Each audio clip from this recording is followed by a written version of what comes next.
Hello everyone, today we talk about the overwhelming medieval Western European literary production between, say, 600 and 1200 AD. I hardly ever make literature history because I realize that you somehow don't like it particularly, or at least that it may sound boring at the beginning. Every time I made a video about this, it was very interesting. I hope that you enjoyed it, but again, these videos are so scarce. I compile them in the History of Art playlist. I will distinguish it from, say, various branches, at least literature proper at some point. However, as you know, I'm not a philologist, I'm not a historian of literature, I'm just a very specifically historical historian by background and profession. Thus, also considering that we focused mostly on this broader political, military, and cultural issues, I thought that it is important to approach, of course, the big topic of medieval literature from this point of view, a broader sort of meaning rather than any deeper technical analysis of a work or another. Of course, we often cite and quote sources, we make entire videos on specific passages. This is very true. Made plenty of military historical videos based on that, right? However, sometimes, and this is something that I've increasingly liked over the years, it's very fascinating to look at somebody's, of course, work history, but also personal background. I mean, all the authors that we will be mentioning today are part of what made, in fact, medieval Europe what it was. They are not just men of letters, as sometimes I would say literary historians of literature tend to just present such figures as, right? For example, as a military historian, throughout my educational path, I've learned some characters' literary work, mostly for the sake of it, because we tend, at least in our sort of literary history background, to focus mostly also on the national figures and so on. Without, however, and this is what it always seemed to me, I come from a country that has a very heavy classical background, a lot of sort of interest in literature per se, but not that much instead in that more, say, complete overview of the character, his context, his background. And I'd say that looking at literary history by knowing that background instead, so not focusing just on the politicians or the commanders, but also, in fact, writers, historians, theologians, etc., but realizing how close they actually were to the former guys and how influential in this sense were they in informing the ideology of the era and the civilization that stemmed from it, I think is really crucial. So today we will make a bit of this. There's nothing encyclopedistic about it. Of course, Schwerpunkt tends towards that, but this is exactly the point. We'll make many videos about history of literature, more or less with the same frequency that we have now, so not that often unless you ask for it. Gradually covering, in fact, different figures, also looking at their work from different points of view, different angles, and at that point, in fact, gluing all this material together, helping to introduce, in fact, the rest of the historical figures, backgrounds, culture, and so on, right? This is Schwerpunkt's ultimate goal, like knowing so much about different things to the point that they seem all interlocked, as they actually were, and not like, unfortunately, for the sake of course, compressed needs in mostly, say, normal education, average education, like sort of extrapolating these figures from the context and presenting it to students as if,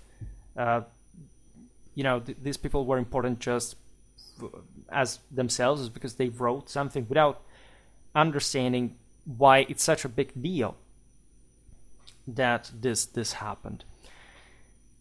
This topic also intertwines with some videos that I made in the early days of Schwerpunkt as medieval literary overviews about the importance of general education, schooling, scientific research and thinking. We will talk more about philosophy. You know that, of course, this is all sort of intertwined. All elements are baked into the wall. When we look, and let's start from this, at the roots of medieval Western, we'll stick to Western Europe fundamentally, scientific literature. We, of course, look at classical treatises, and specifically Seneca's treatise on earthquakes. These were some of the most influential, it's not, they weren't the only ones being read and studied, but of course they left such a great mark on medieval literature. Think about Pliny the Elder's Natural History, right? These served as significant initial sources, at least. We can't digress now on how and why and all the philology of it, like how, also the ideology of behind why these specific texts were told rather than others. It's all very complicated. We focus on authors, right? And so let's pass to specific authors. We're talking the Latin Germanic West because this is, as you know, by this point, especially if you're an old date follower of Schwerpunkt, was in fact not just particularly advanced. People tend, I made lots of videos on this notion that fundamentally the West was an obscure place and the Arabs and Byzantines were ahead in science and literature. Actually, there's no evidence of that. Like, one thing is manuscript tradition, how it was preserved in different eras at a time, and not even in that, frankly, the West lagged much behind. Not even the fact that the East preserved more Hellenistic treatises has actually much or anything to do with how actually spread and used they were compared to the West. I will not digress on this. Actually, this video is made just to exemplify what kind of things were happening in the Latin Germanic world, and how much compared to, for anyone who knows, by the way, medieval literature also of, say, the Muslim world of the Byzantine one.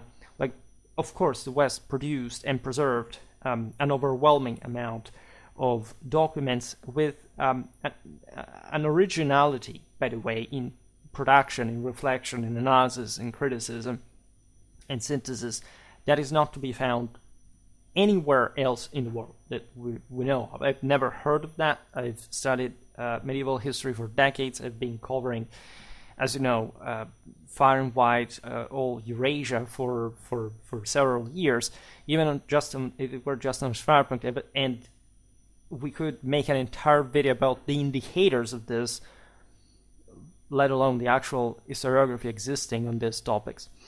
But this is in fact not today's video. Today's video is about figures like Agobard of Lyon, an encyclopedist, living between 769 and 840, so we are essentially all at the peak of Carolingian power, contributing to the inclusion of sensory perception and experimentation within cultural understanding, which is an interesting aspect to look at. Agobard had been born in Spain. He became a priest in 804, so not just when he was particularly young, and the Archbishop of Lyon in 816. Right. Today I will also sum up fundamentally these people's biographies. There would be a lot to tell as a general context, right? We could make an entire video just about figures like Agobard and all the others that we're going to discuss today, but so that you know this is not just the type of content for today that we're going to make. Now, Agobard was a prominent figure during the reign of Louis the Pious. He openly opposed the emperor, critiquing his government in various writings, notably the Liber Apologeticus, which he penned for Louis's sons against their father. In 833, following Pope Gregory IV's visit to France, to stabilize the Carolingian Empire, Agobard wrote a letter to Louis outlining the supremacy of ecclesiastical over political authority. His notable cartula from a church council informs on Louis' deposition and subsequent penance. Disappointed by his political experiences, Agobard was exiled in 835 and took refuge in Italy, where he engaged in liturgical controversy with Amalarius of Metz, whose work we will see later. His pastoral writings are significant for combating prevalent superstitions such as trial by ordeal and misconceptions about the causes of thunderstorms and animal plagues. Agobard also authored texts against Jewish protection upheld by the emperor, providing crucial insights into the social history of the time. Theologically, he wrote against adoptionism and the veneration of images, echoing thoughts similar to those of Claudius of Turin. Additionally, Agobard possessed an ancient manuscript that preserved various works of Tertullian. Think about this: in Carolingian times, late antiquity had just barely died from a few centuries, indicating his influence and stylistic similarities, by the way, to the African theologian in both forcefulness and expression. These contributions place Agobard definitely as a vital figure in both the history of civilization and theology during the early medieval period. An incredibly important chapter, as you know, in scientific culture, and it's incredible that I've never made a video about this, but it is the very famous School of Medicine in Salerno, influenced by the works of Alphonsus I, 1020-1085, and Constantine the African, died in 1087. These works disseminated an extensive array of clinical, therapeutic, herbal, and symptomatic literature, shaping the medico-pathological knowledge of the time across institutions from Bath to Montpellier, Novara to Krakow. So we're really looking at a pan-European set of medical wisdom, thanks to the work of such individuals that managed the school and made it thrive in the Siculo-Norman period, and even before, because this came also from previous knowledge. Now, Alphonsus I was the same Archbishop of Salerno. He was born between 1050 and 1020 to a noble family linked to the ruling dynasty, born after his brothers and destined thus for the priesthood. He received an education in medicine, grammar, poetry, and music at the medical school in Salerno that already existed. Alphonsus witnessed the principality of Salerno under Guimarius V and mourned his death as a loss to the Langobard dynasty still ruling in this southern Italian principality. He later became a monk at the behest of Desiderius, the abbot of Monte Cassino. Alphonsus spent time at the monastery of St. Sophia of Benevento, and later at Monte Cassino itself. There, with Desiderius and Frederick of Lorraine, he contributed to the abbey's fame. However, he abandoned Monte Cassino for a while, first to govern the Benedictine monastery of his hometown, and then to become the Archbishop of Salerno, appointed by Pope Stephen IX. As Archbishop, Alphonsus participated in various church councils, forming a friendship with Hildebrand, and witnessing the political and religious turmoil of the time. He accompanied Prince Gisulf II to Constantinople, where he was held hostage.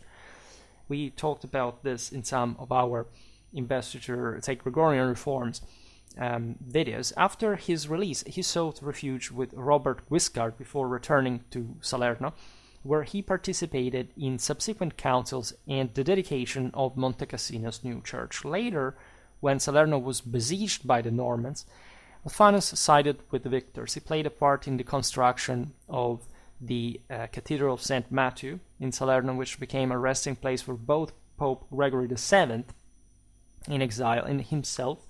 Alphonsus' primary significance lies in his poetic output. Today we really recognize it, together with the other historians of Monte Cassino, as that. While he declined to write the abbey's first history, his poems, preserved in two codes, covered diverse topics, primarily sacred themes. His Latin poetry, influenced by classical authors like Virgil and Ovid, provides insight into the era. His profane compositions, including epigrams, odes, elegies, and epitaphs, offer historical value, shedding light on figures like the Marsi family, the Duke of Gaeta, and particularly his writings addressed to Hildebrand, Prince Gisulf, and Prince Guy. Constantine the African is also such a famous and fascinating figure. He was a Cassinese monk of the 11th century, standing out as a central figure in the transmission of Arabic medical knowledge to the Latin West.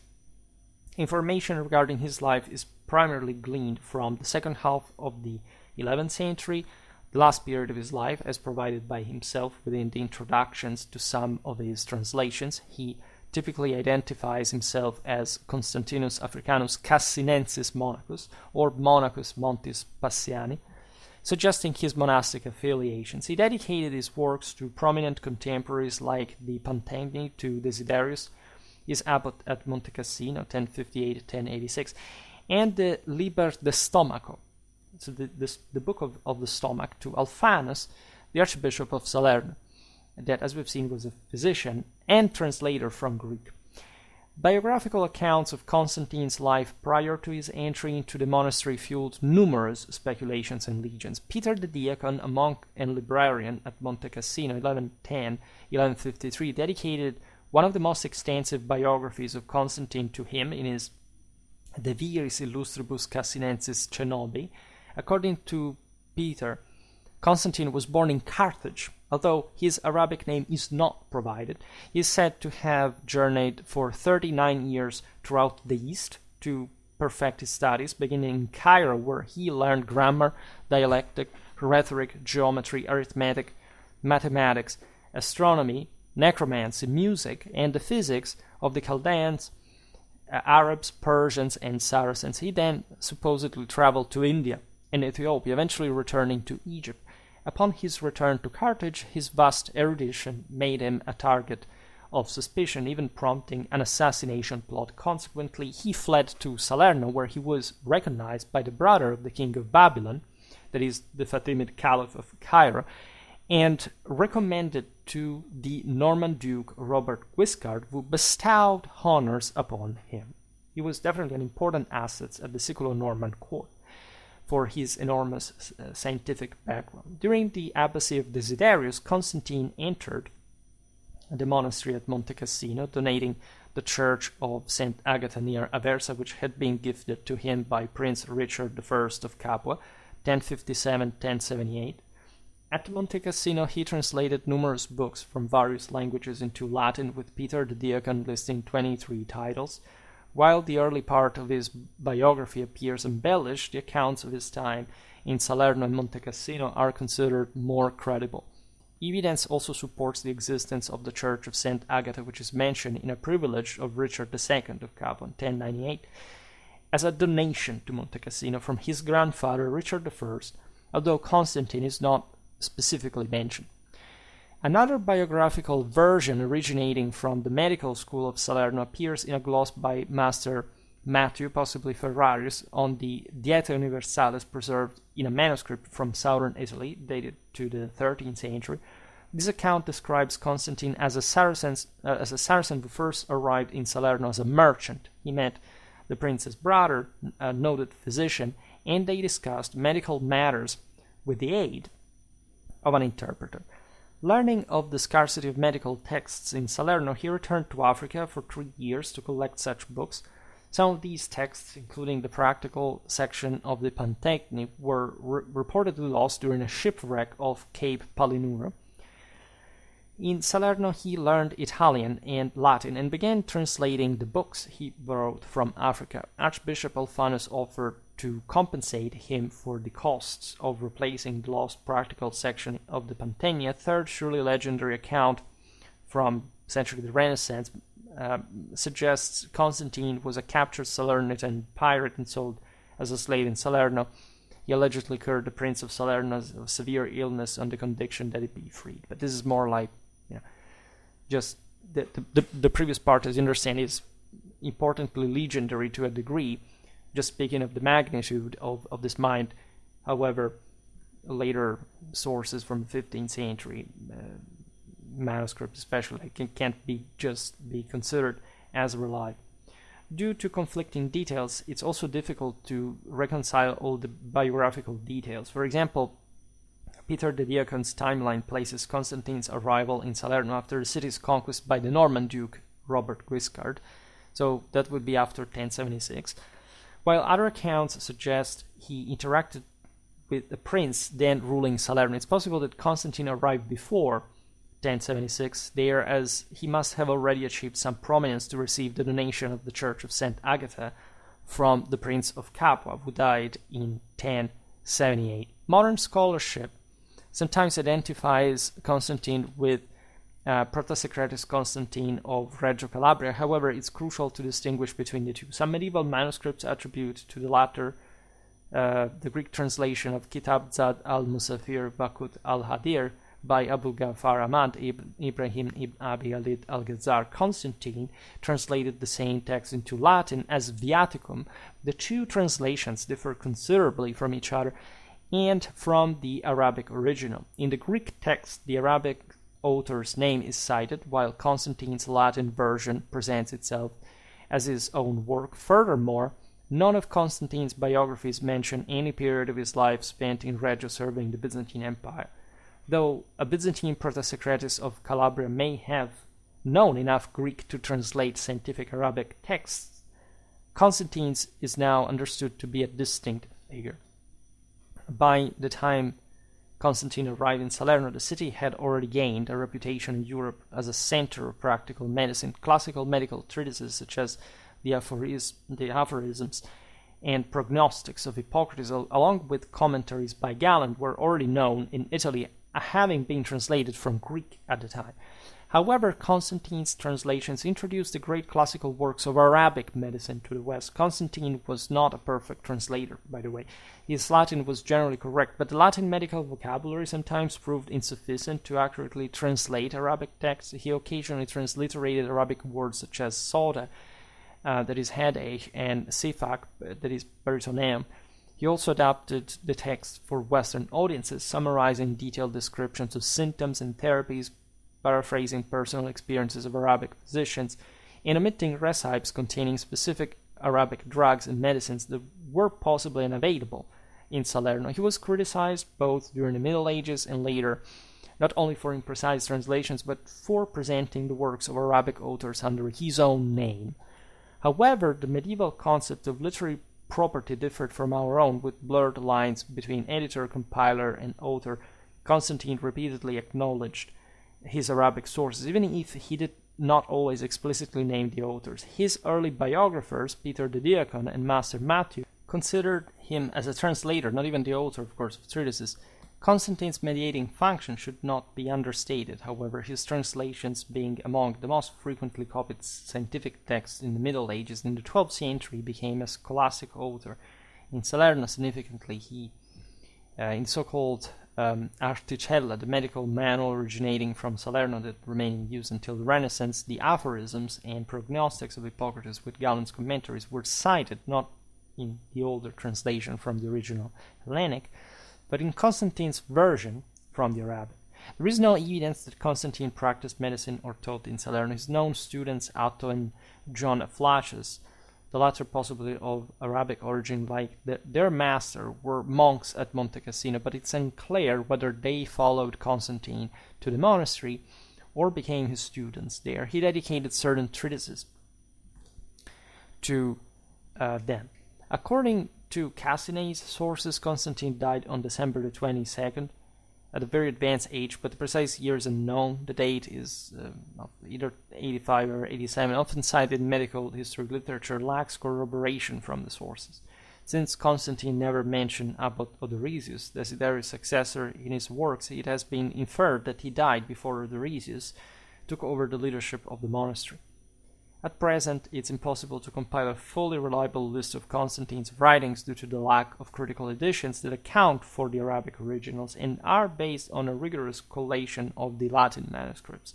Thus, Peter the Deacon's catalogue, compiled about 50 years after Constantine's death, remains the most important documentation for his production, and that is the following order: Pantechni Theorica, in 10 books, a translation of the theoretical part of the Kitab al-Maliki by Ali ibn Abbas al-Maghuzi, dating to the 10th century, and Pantechni Practica, in 10 books, translation of the practical part of the same work.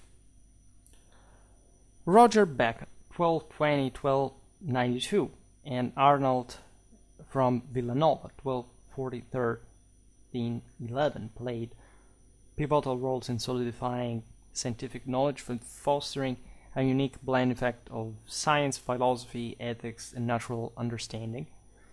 Born around, in fact, either like between 1214 1220 near Ilchester, Roger Bacon studied at Oxford under prominent figures like Robert Grosseteste and Adam of Marsh, and later in Paris, where he encountered scholars such as Alexander of Hales. Roger was in Paris by 1250. Early works like the Questiones on Aristotle's physics and metaphysics seem to reflect his Parisian teaching.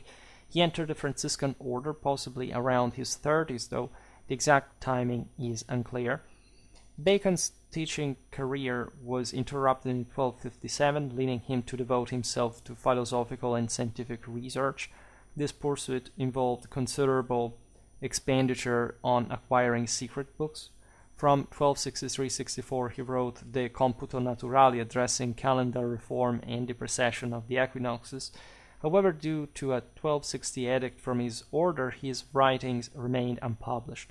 Nevertheless, he planned a monumental work encompassing all philosophical and scientific knowledge of his time, which he began writing after Pope Clement IV requested a copy of his work in 1266.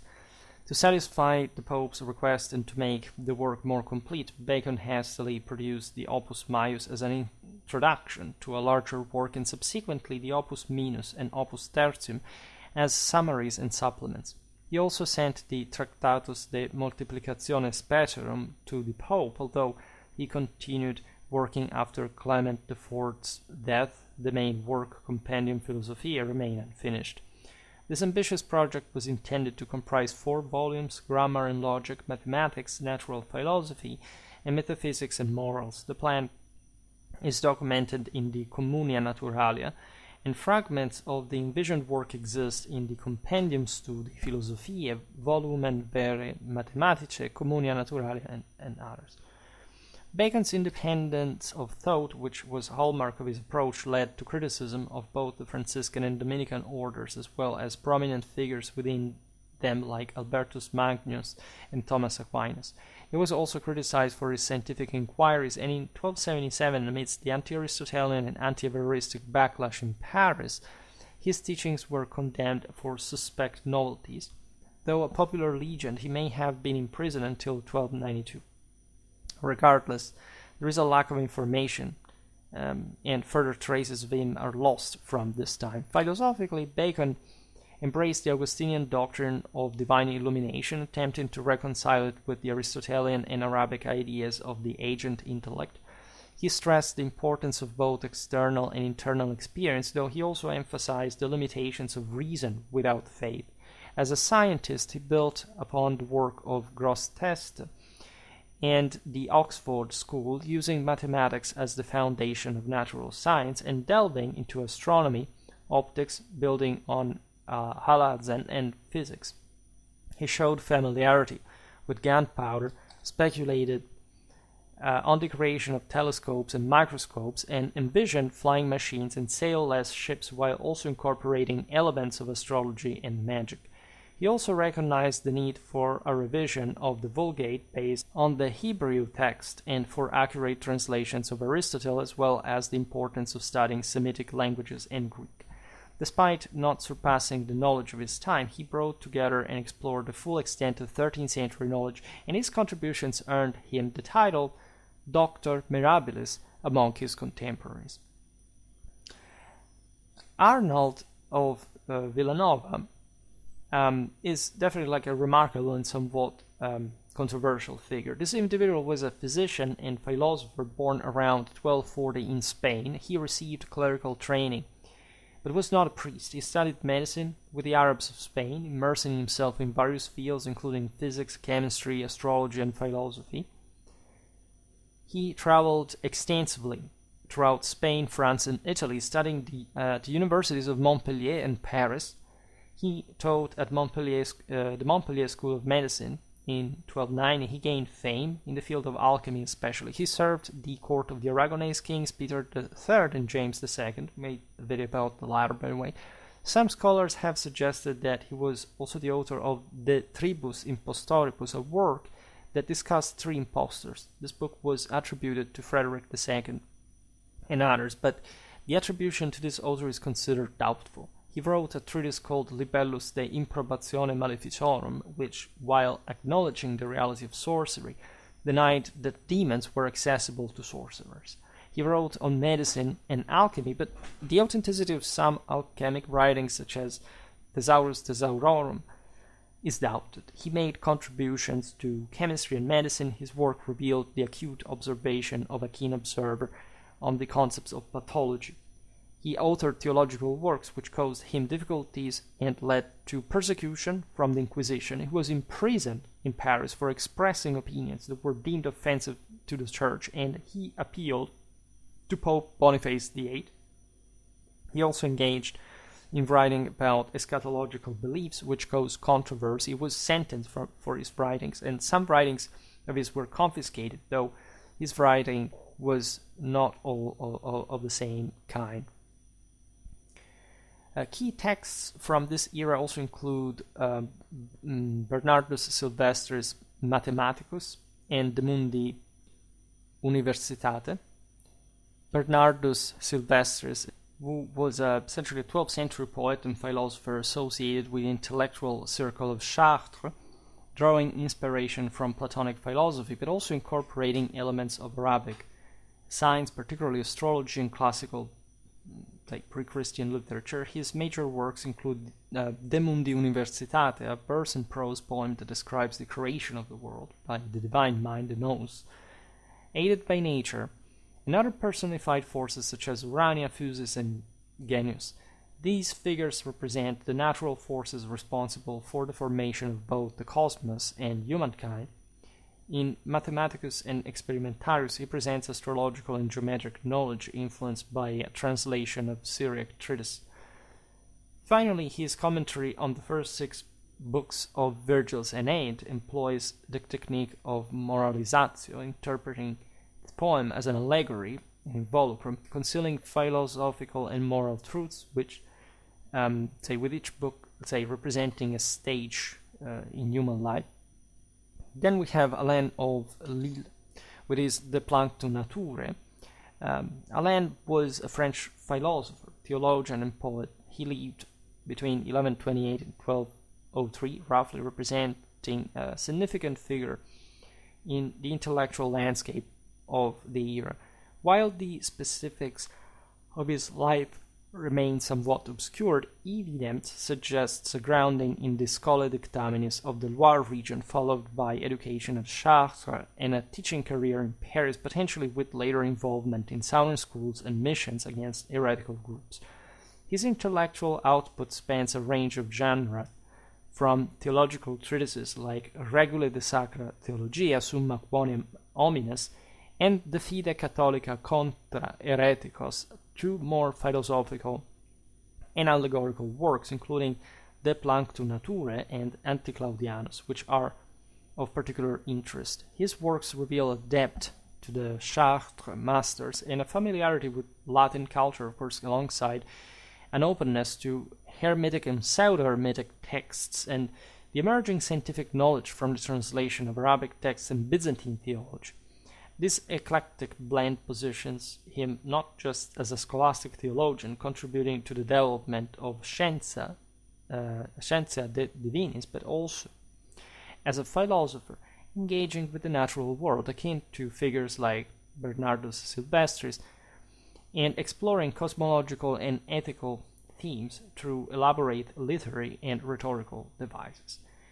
De Plancto Naturae, The Complaint of Nature, showcases Alain's engagement with the natural order and its disruption. The satirical work uses the personification of nature as its central figure, representing the generative power and creative force of the cosmos. Nature acts as mediator between divine ideas and the material world, akin to Plato's Demiurge or the Anima Mundi. The poem's central concern is humanity's rebellion against natural laws, particularly the perversion of sexual love. The corruption of Venus through her union with Antigonus is depicted as a radical disruption of the divine plan, introducing discord into the natural order. The work culminates with the intervention of Genius, a priest of nature, who condemns those who transgress these natural laws. This text highlights Alain's understanding of nature and its role in the world. The Anti-Claudianus, written later, is a more ambitious and complex work, encompassing philosophical, theological, and scientific themes. The poem, structured as a poetic sum of the 7 liberal arts, describes a journey through the celestial spheres to achieve a vision of divine reality. The narrative focuses on the creation of a perfect human undertaken by nature with divine aid.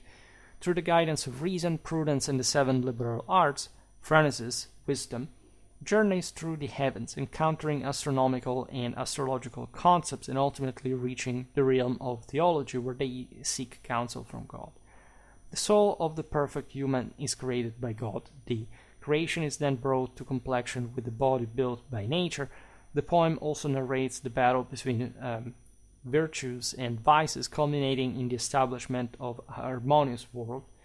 The detailed depiction of the heavenly journey, the role of theology, and the exploration of scientific and philosophical ideas have led some scholars to investigate the potential influence of the Anti-Claudianus on Dante's comedy, a hypothesis that requires further evidence, though the presence of manuscripts of Alain's works in Florence during Dante's time is noteworthy. Alain de Lille, though possible influence, is also mentioned in error in the Canto Quarto of the Inferno, where his name appears in place of Linus. Then you have John of Salisbury with his Polycratus and Metallogicus.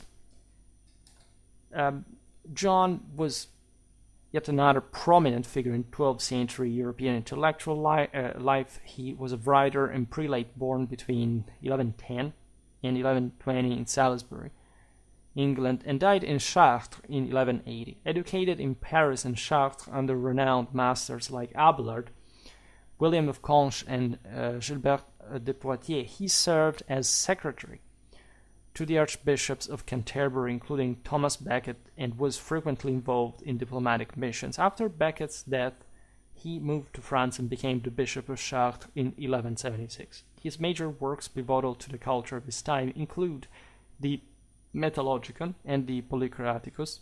The Metallogicon, defending logic against utilitarian and sophistic trends, champions an ideal of culture that harmonizes the liberal arts. Heavily influenced by Cicero, John stresses the importance of classical literature and embraces a balanced approach to philosophical inquiry, notably recognizing the unsolvable nature of the problem of universals and being among the first to be familiar with Aristotle's logical works. The Polycraticus, a seminal work in political thought, asserts the divine origin of royal power, but also allows for the lawful killing of a tyrannical ruler. Additionally, John expressed his philosophical ideas in verse in Entheticus seu dogmate philosophorum, which elaborates on themes from the Metallogicon. His letters are also important historical documents, and he wrote an incomplete Historia Pontificalis, 1148-52, which details the papacy Eugene III. Right? The latter 3 authors in particular, I would say, stand out of some of the most sophisticated works of medieval literature. I use these sources at times in my studies, and I hotly advise you to read, especially John of Salisbury's Salisbury's work, especially the Polycarpus, Eugene III's pontificate. Look, they're really beautiful pages of medieval literature of the time. They open really your mind, like when you look at Angevin France, right, and the might of its political relevance. I also made videos, of course, about the same. You can check that out and relieve much of that in the same John's work.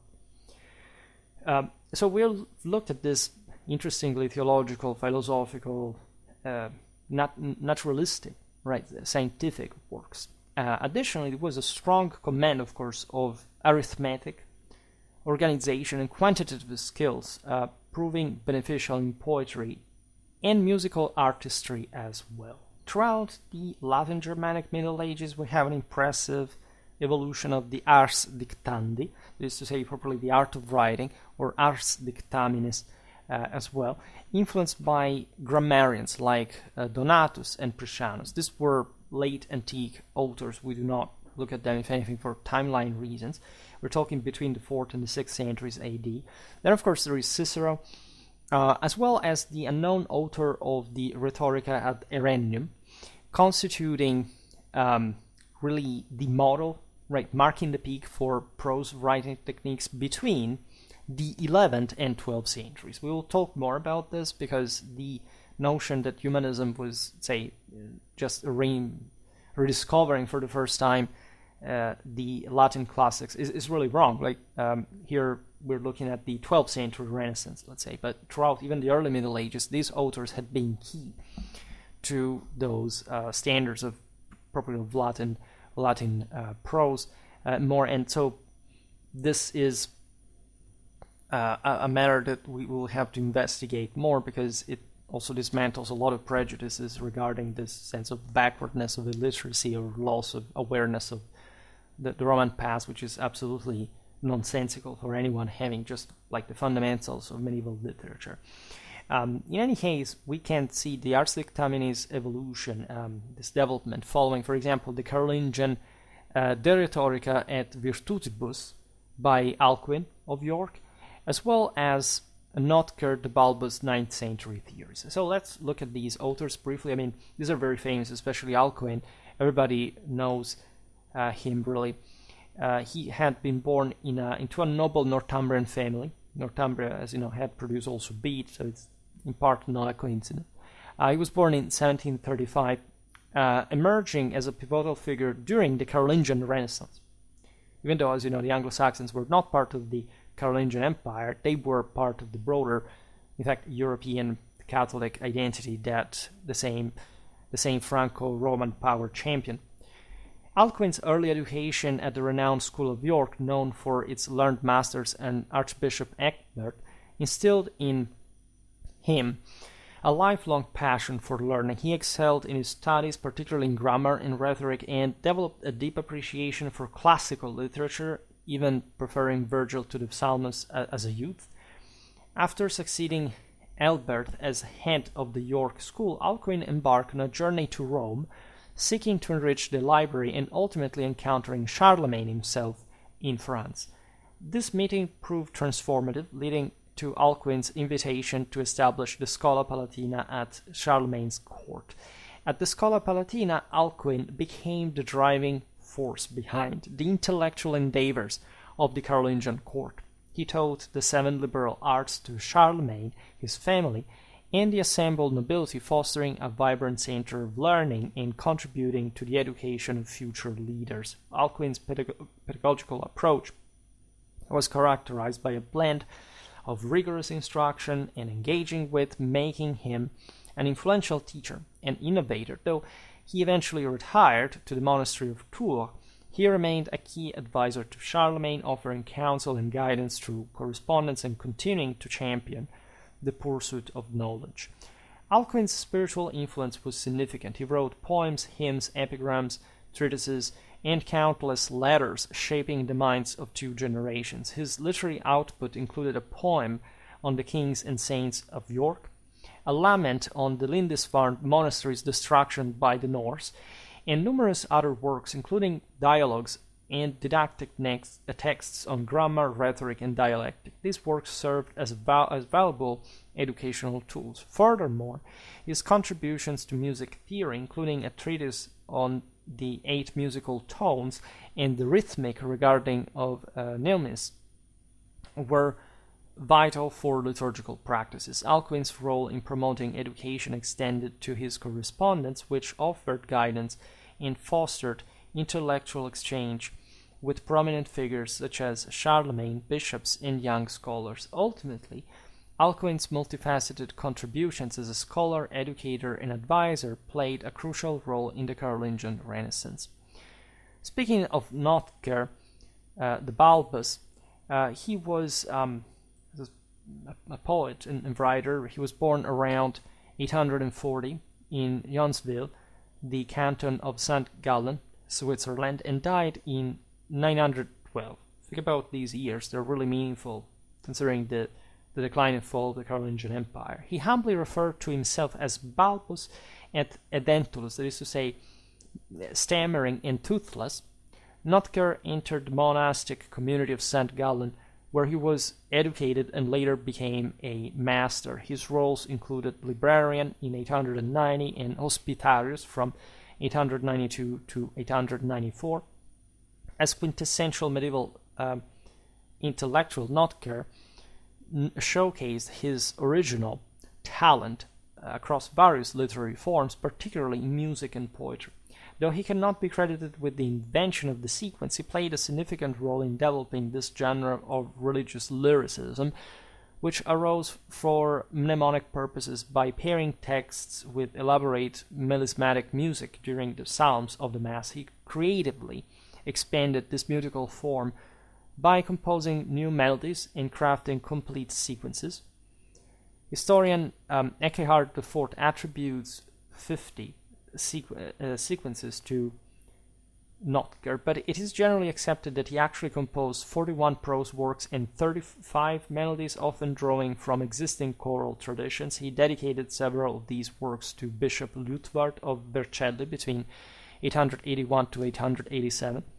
In addition to these poetic contributions, Notker's historiographic work, particularly the Gesta Caroli, is noteworthy. Commissioned by Emperor Charles III the Bald, I made a video about him and his relation with Rome. During his visit to the monastery of St. Gallen in 883, Notker compiled various tales that blend historical and legendary elements without strict chronological order, ultimately portraying Charlemagne with a character that transcends ecclesiastical judgments and is imbued with epic qualities. Remember, we'll get to some authors now, including Paulinus of Aquileia, that we mention very often in our works about Carolingian warfare and, say, holy war in particular, military spirituality, and all these men at the time, even in the clergy, were soaked into it, and they were the same ones who indoctrinated the knights by celebrating these values and developing them further next to the habitual initiatory and sort of training practices of the bellatores. Notker's wisdom and kindness as a teacher are evident in his letters and poetic correspondence with two of his disciples, that are Solomon III and Waldo, both of whom later became bishops. His work Notatio, a treatise discussing biblical commentators, can be seen as a significant contribution to patristics. Additionally, he composed 4 hymns about the death and miracles of St. Stephen, the patron saint of Metz, and a poem on the life of St. Gall, although only fragments survive. His last notable work, the Martyrologium, is crucial for its extensive collection of hagiographies. Unfortunately, little is known of his musical theory, since his treatise on music has been lost, and a letter to the monk Lambert focuses solely on the modulation of voice rather than musical notation. The Cassinese school is another chapter of European civilization. During the Middle Ages, we will talk more about Monte Cassino. I think I've never made even a single video about St. Benedict of Nursia, which is absolutely outrageous considering my 2,300 videos and also the hundreds on Christian history already. The Cassinese school specifically was established, for the sake of our literary inquiry, by Albericus of Monte Cassino. We're in the late 11th century.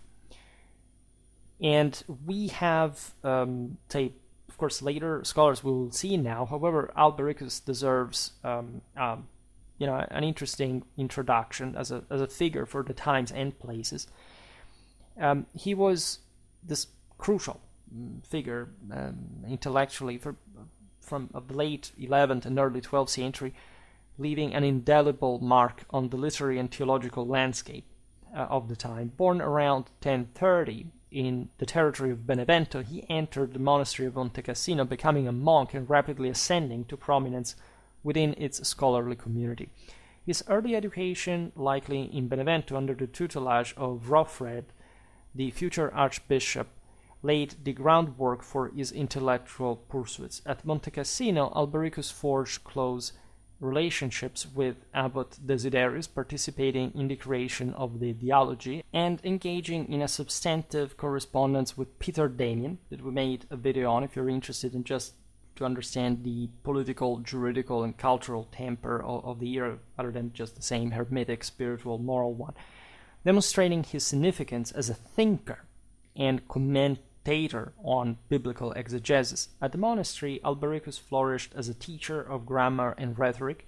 His influence felt in a circle of disciples that included John of Gaeta, who later became Pope Gelasius II.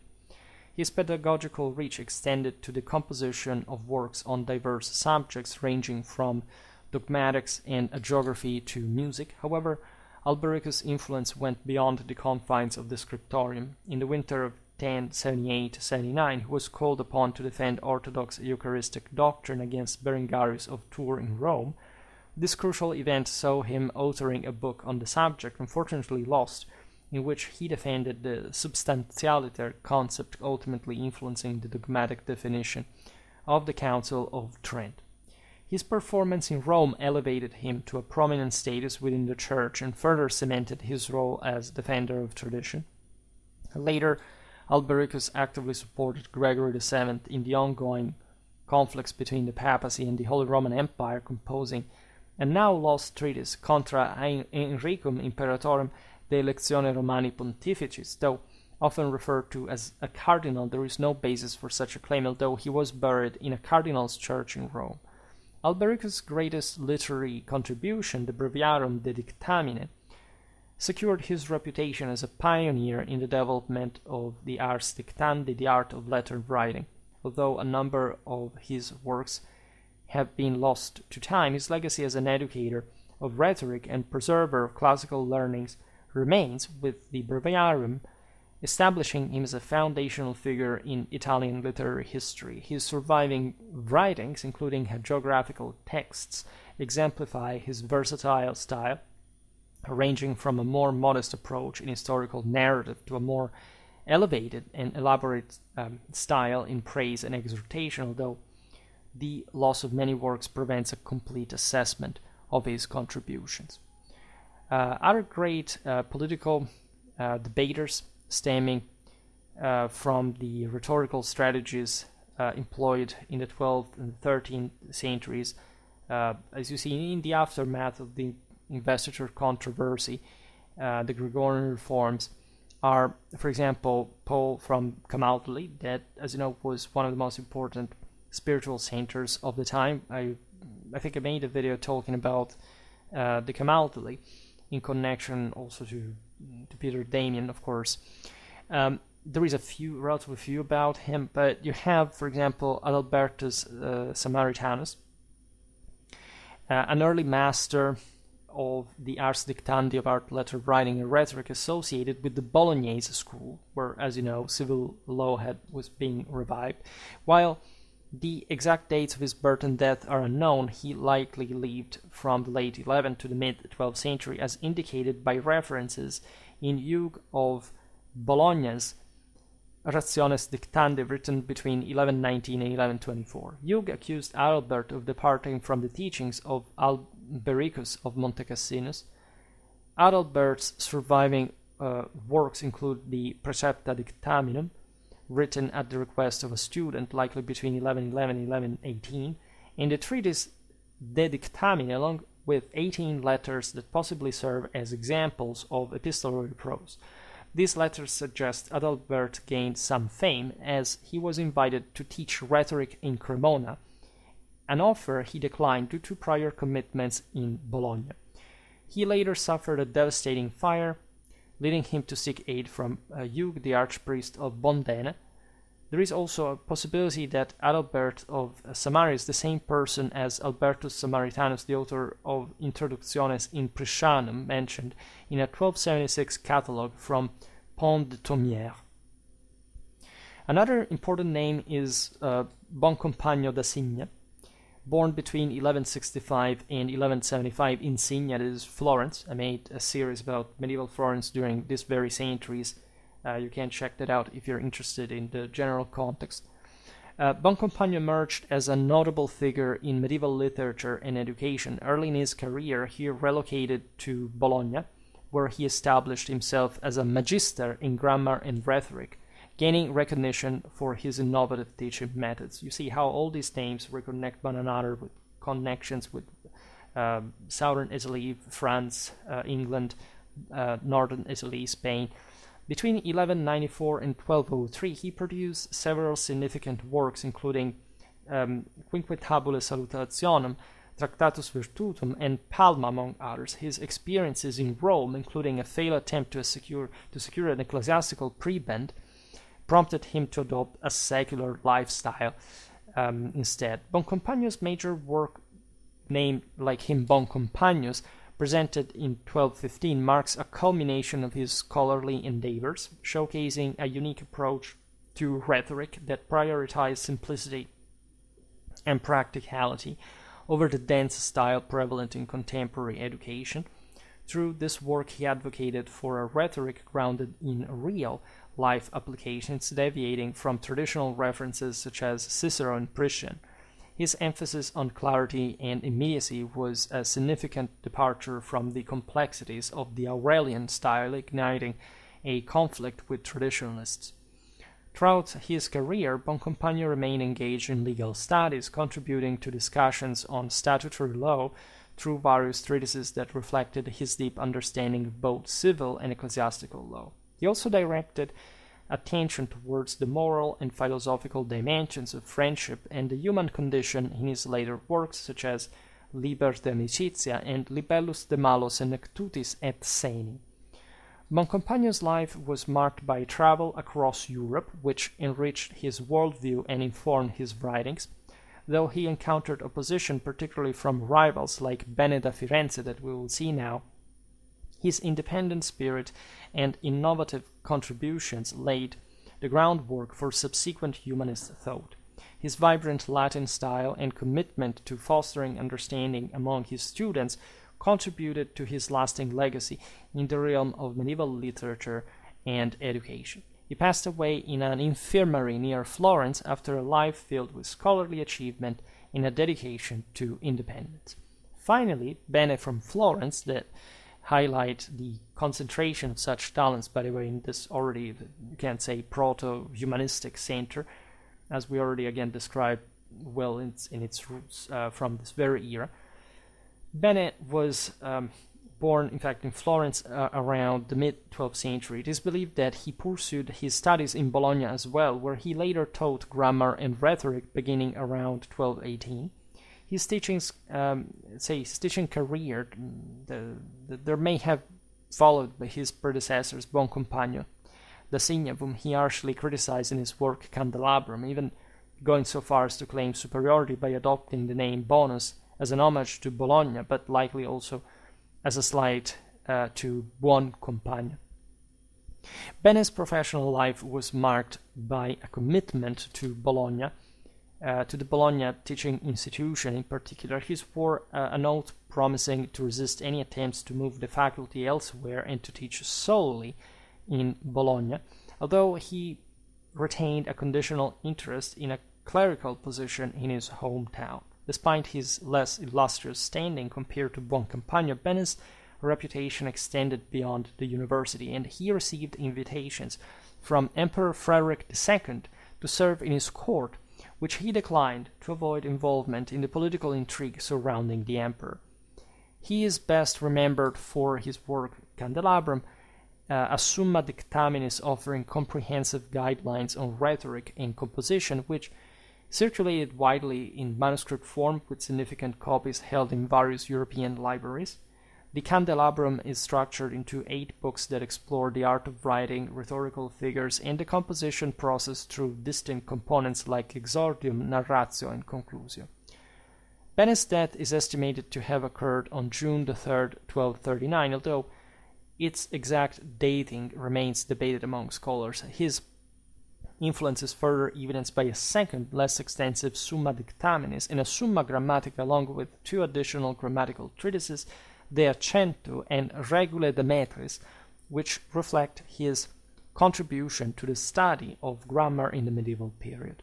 His works not only enriched the educational landscape of his time, but also informed later scholars, underscoring his place in the lineage of medieval rhetoric and literature. All these authors highlight the advancements in learned culture of the time. Again, we don't have all the time ourselves now to digress in their context, but you recognize the period, you recognize the places, recognize the European-wide connection. Particularly rhythmic prose has, at this point, an important development, as its influence takes evidence by flourishing of versification, guided by liturgical practices as well as the church, not just the church for structuring their power at all levels of society, requiring this greater discipline and order reflected even in art and liturgical practice. Indeed, music and poetry hold a deep significance within medieval thought. It couldn't be otherwise. We still have to make a video properly about music. You can argue that Gothic cathedrals were built not on the basis of Vitruvius, but on Augustine's De Musica, and so a literally musical rather than engineering basis. Now, the primary purpose of these works was not to showcase the author's individual voice either, right? These people were thinking in universal terms. Rather, they aimed to harness the power of verse for broader applications, such as religious devotion, political cohesion, and communal practices. This trend began with Gregory the Great. I made recently a video about the evangelization of the Anglo-Saxons. Of course, he's such a great figure. It's important to notice him, if anything, for the Gregorian chants. In fact, he reformed church music, incorporating this modal structure, 8 distinct scales employed in polyphony with a flexible rhythm, where each note mirrors the cadences of this specific chant, marking really a turning point, right? And from this foundation, diverse polyphonic techniques would emerge, including the canon, a melody introduced then imitated by other voices after a set musical delay, the trope, the addition of second and third vocal parts that exactly imitate the text, transforming the melody into a syllabic form, and subsequently the insertion of a text set to music following the style of the responsorial chant, that is the antiphon. The addition, that is to say, the addition of a text that modifies the melody, which is usually a syllabic style song used to alternate with the verses of a psalm, it gets the text from, right? Then there is also the sequence, that is the insertion of a new text based on the melody of the liturgical song.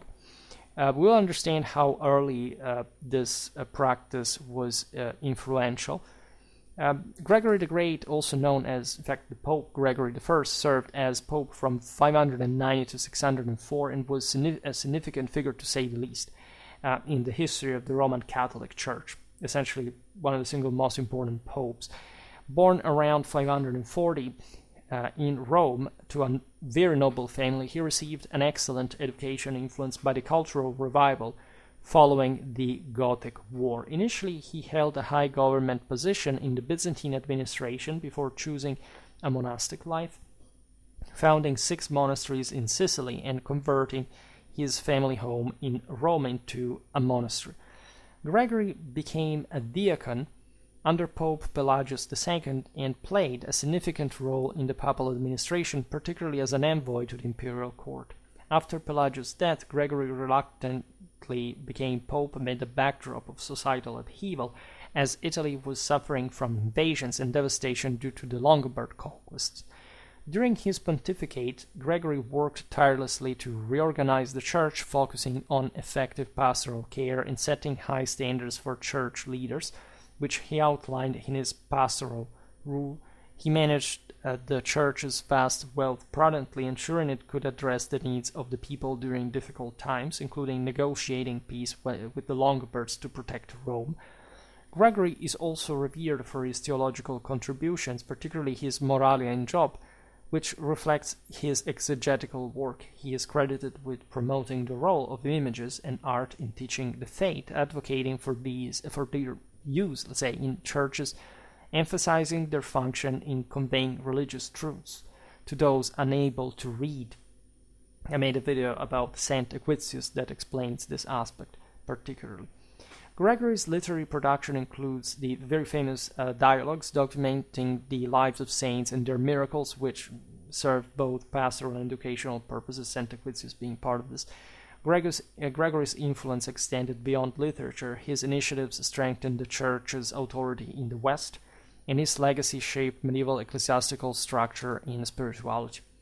In addition to his teachings, Gregory's figure was celebrated in art throughout the Middle Ages, portrayed in various contexts, often accompanied by symbols of his papacy and inspiration, emphasizing his pivotal role in the Church's history. His impact on Christian culture and the true centrality of the Church in medieval Western society was profound and lasting, establishing a model of papal leadership and doctrinal authority. When we look at Gregory's immediate legacy, we realize that the evolution, at least also in a broader historical context, spanned the entire medieval era, since the first centuries. You have figures like Venantius Fortunatus that actually lived essentially in his own time, as well. This seems like almost a late antique source, but he, in fact, can be intended as a late Roman poet who flourished in the Merovingian period of Gaul, right, during the 6th century. Initially, he traveled to Paris, where he wrote panegyrics, but his trajectory shifted after the death of King Agobard I. He found patronage with prominent bishops and the nun Radegund, eventually settling in Poitiers and becoming involved with the monastic community she founded. Fortunatus was a prolific writer, composing various poems, hymns, and hagiographies, including the Vita Sancti Martini and the hymns Pange Lingua and Vexilla Regis. I made a video about his work titled The Sacralization, with Cross Risen in Blood, the Sacralization of Merovingian Monarchy, that analyzes Venantius' parallelism between the Frankish hematophilia and Christ's Passion, that is extremely fitting also in the aforementioned Catholic understanding of military training, like of leadership of the Imperium.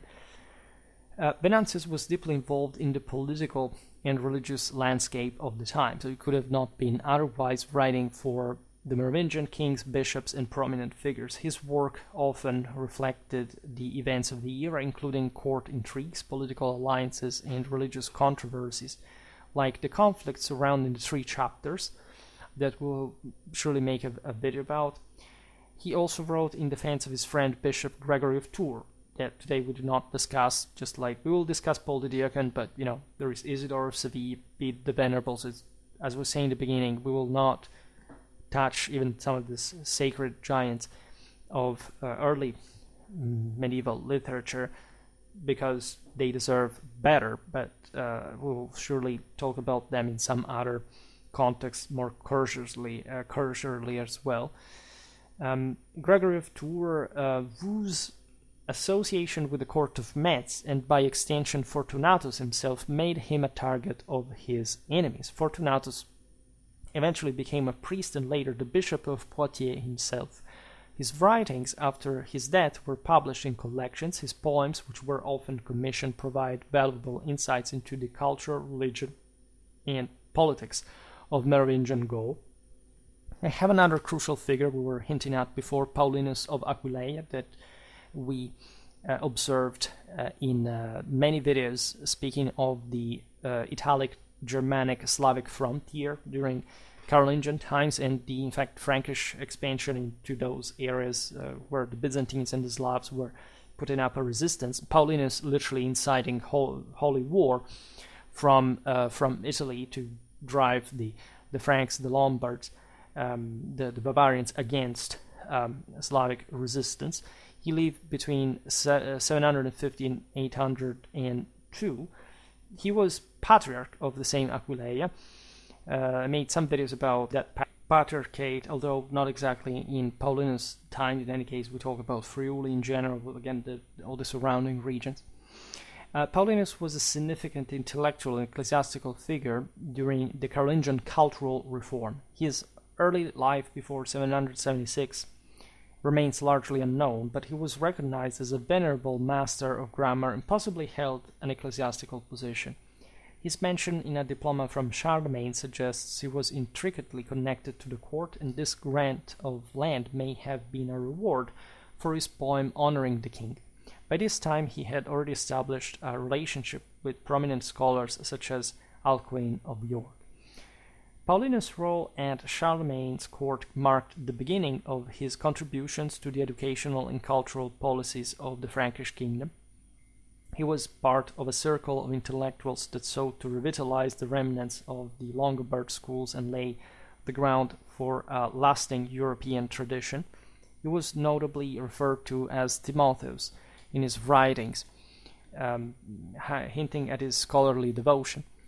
As a prominent figure among Carolingian intellectuals, Paulinus served as both a teacher and a poet, possibly composing several notable works, including the Carmen de Conversione Saxonum. By 787, he was appointed Patriarch of Aquileia, a position vital for the Frankish expansion into non-Christian Slavic and Avar territories. By the way, I made a video about the Helliand, if you're interested, also about the Carolingian conquest of Saxony, the Aussiedlung, and the clashes between, say, the Eastern Franks and the Slavs down the line. You can check out the relative Schwerpunkt playlists on them. Paulinus actively participated in synods, combating heresies and aligning ecclesiastical doctrine with Carolingian reforms while encouraging uniformity in liturgical practices. Paulinus' literary contributions include prose and poetry, demonstrating a blend of rhetorical techniques from late antiquity and innovative rhythmic structures aimed at engaging a broader audience. His religious verses influenced poetic traditions across Europe and became part of liturgical celebrations. He is remembered from promoting Roman liturgical practices over regional variations, facilitating a unified ecclesiastical culture under Carolingian rule.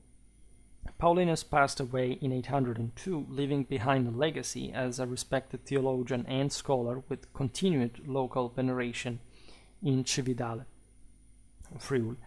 His contributions significantly shaped the intellectual landscape of the 9th century and subsequent development of European literature. Then you have Guido of Arezzo, 990-1050. He essentially systematized the hexachord, that is, a six-note ascending and descending sequence of tones and semitones, if we're talking about, say, music here strictly, building, by the way, relatively to it, upon the work of Amalarius of Metz, who lived in the mid-9th century, as well as the aforementioned Notker the Stammerer. But first about him. Guido of Arezzo was a Benedictine monk and music theorist that in some ways really and deeply affected Western musical culture through his pedagogical innovations. His writings, including Micrologus, Prologus in Antiphonarium, Regulae Rhythmicae, and Epistola ad Michaelem, were widely disseminated and influential throughout the Middle Ages and beyond. So again, really a central radical figure. While his birthplace is debated, with Arezzo being the most likely location in Tuscany, his work with Bishop Tedwald highlights his contributions to music education. Micrologus, his most important work, provided theoretical foundation for his practical innovations, particularly the use of staff notation, which simplified music reading. He presented the principles of music to make music understandable for church singers. The Epistola ad Michaelem also reveals his development of psalmization, that is, the practice of associating musical notes with syllables, right? Improving, so like A, G, etc. Like these are, we should explain that we can make at some point a better video on it, because the actual this changed, by the way, over time. Were different systems, but he was the one who began with at least developed psalmization to a more familiar sense. By the way, improving in this sense sight reading and music memorization. There are all, in fact, practical reasons for this practice to develop in the first place. The innovation, along with the staff notation, dramatically transformed music transmission anyway, Guido's writings, particularly Micrologus, shaped the landscape of music theory and were copied and elaborated for centuries to come. His focus on practical application and clear pedagogy distinguished his approach, as seen in his other writings like Regulae Rhythmicae, designed for students, and Prologus in Antiphonarium, which explains his system of musical notation. His contributions led to a more uniform and accessible approach to music, solidifying his lasting impact on Western music. Speaking of Amalarius of Metz, that we have mentioned even before, also known as Fortunatus and Symposius, was a significant figure in the early 9th century, serving as the Bishop of Trier, so not sort of a small profile figure, let's say. From 809 to 814, he was appointed by Charlemagne as an ambassador to Constantinople. A man of extensive learning, as you can understand, Amalarius was a theologian, archaeologist, and liturgist. He engaged in a heated debate with Agobard of Lyon, that's in fact why we mentioned him before, who criticized his doctrinal interpretations. He was later condemned by the Synod of Quercy in 838. His notable works include the Versus Marini, 80 hexameters detailing his embassy to the east, and De Ecclesiasticis Officiis, a 4-book treatise exploring the allegory of religious rites. He also wrote the Liber de Ordine Antiphonari, aiming to standardize choral books based on the Roman model. Alongside several smaller works, his writings offer valuable insight into ancient ceremonies that profoundly influence Latin lyric poetry and drama. Furthermore, Guido of Arezzo, alongside poets such as Balderic of Bourgueil, 1046-1130, Marbod of Rennes, 1035-1123, and Hildebert of Lavardin, died in 1133, fueled a diversification of rhythmic and versification approaches. This resulted in poetic compositions that utilized the Pange Lingua, Alleluia, Kyrie, and O Roma Nobilis as foundational models, which were also beneficial to the hagiographic versification, characteristic of, for example, the aforementioned Alphonsus of Salerno, and the general flourishing of the 11th and 12th centuries. This, by the way, included the Parisian poets, along the poets of the Canzonieri and the Goliardi. I made a video about the Goliards as part of the meager history of literature content that I uploaded. But the aforementioned names are fascinating. Balderic of Bourgueil, born in 1046, was a monk, abbot, and finally Archbishop of Dole, who died in 1130.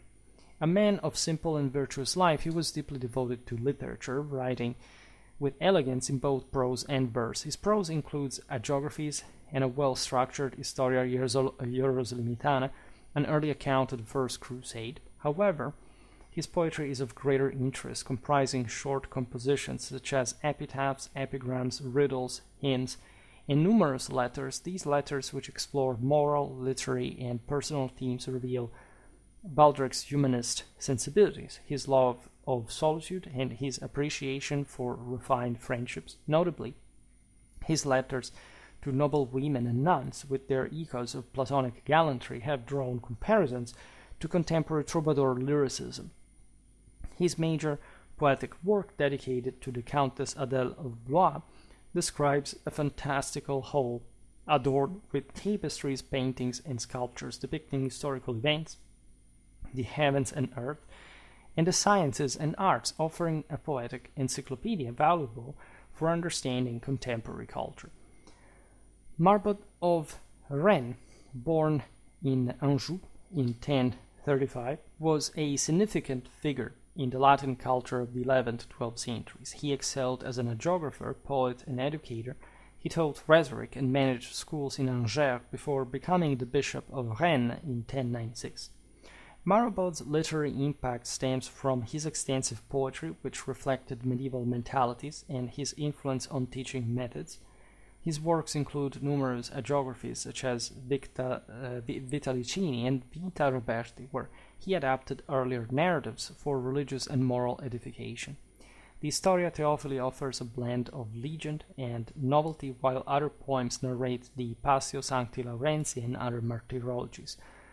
Marbod's true original shines in his occasional poems, encompassing diverse themes and showcasing magical skills and human sensitivity. These lyrics include hymns, affectionate letters, prayers, contemplations on solitude, monastic life, and peace.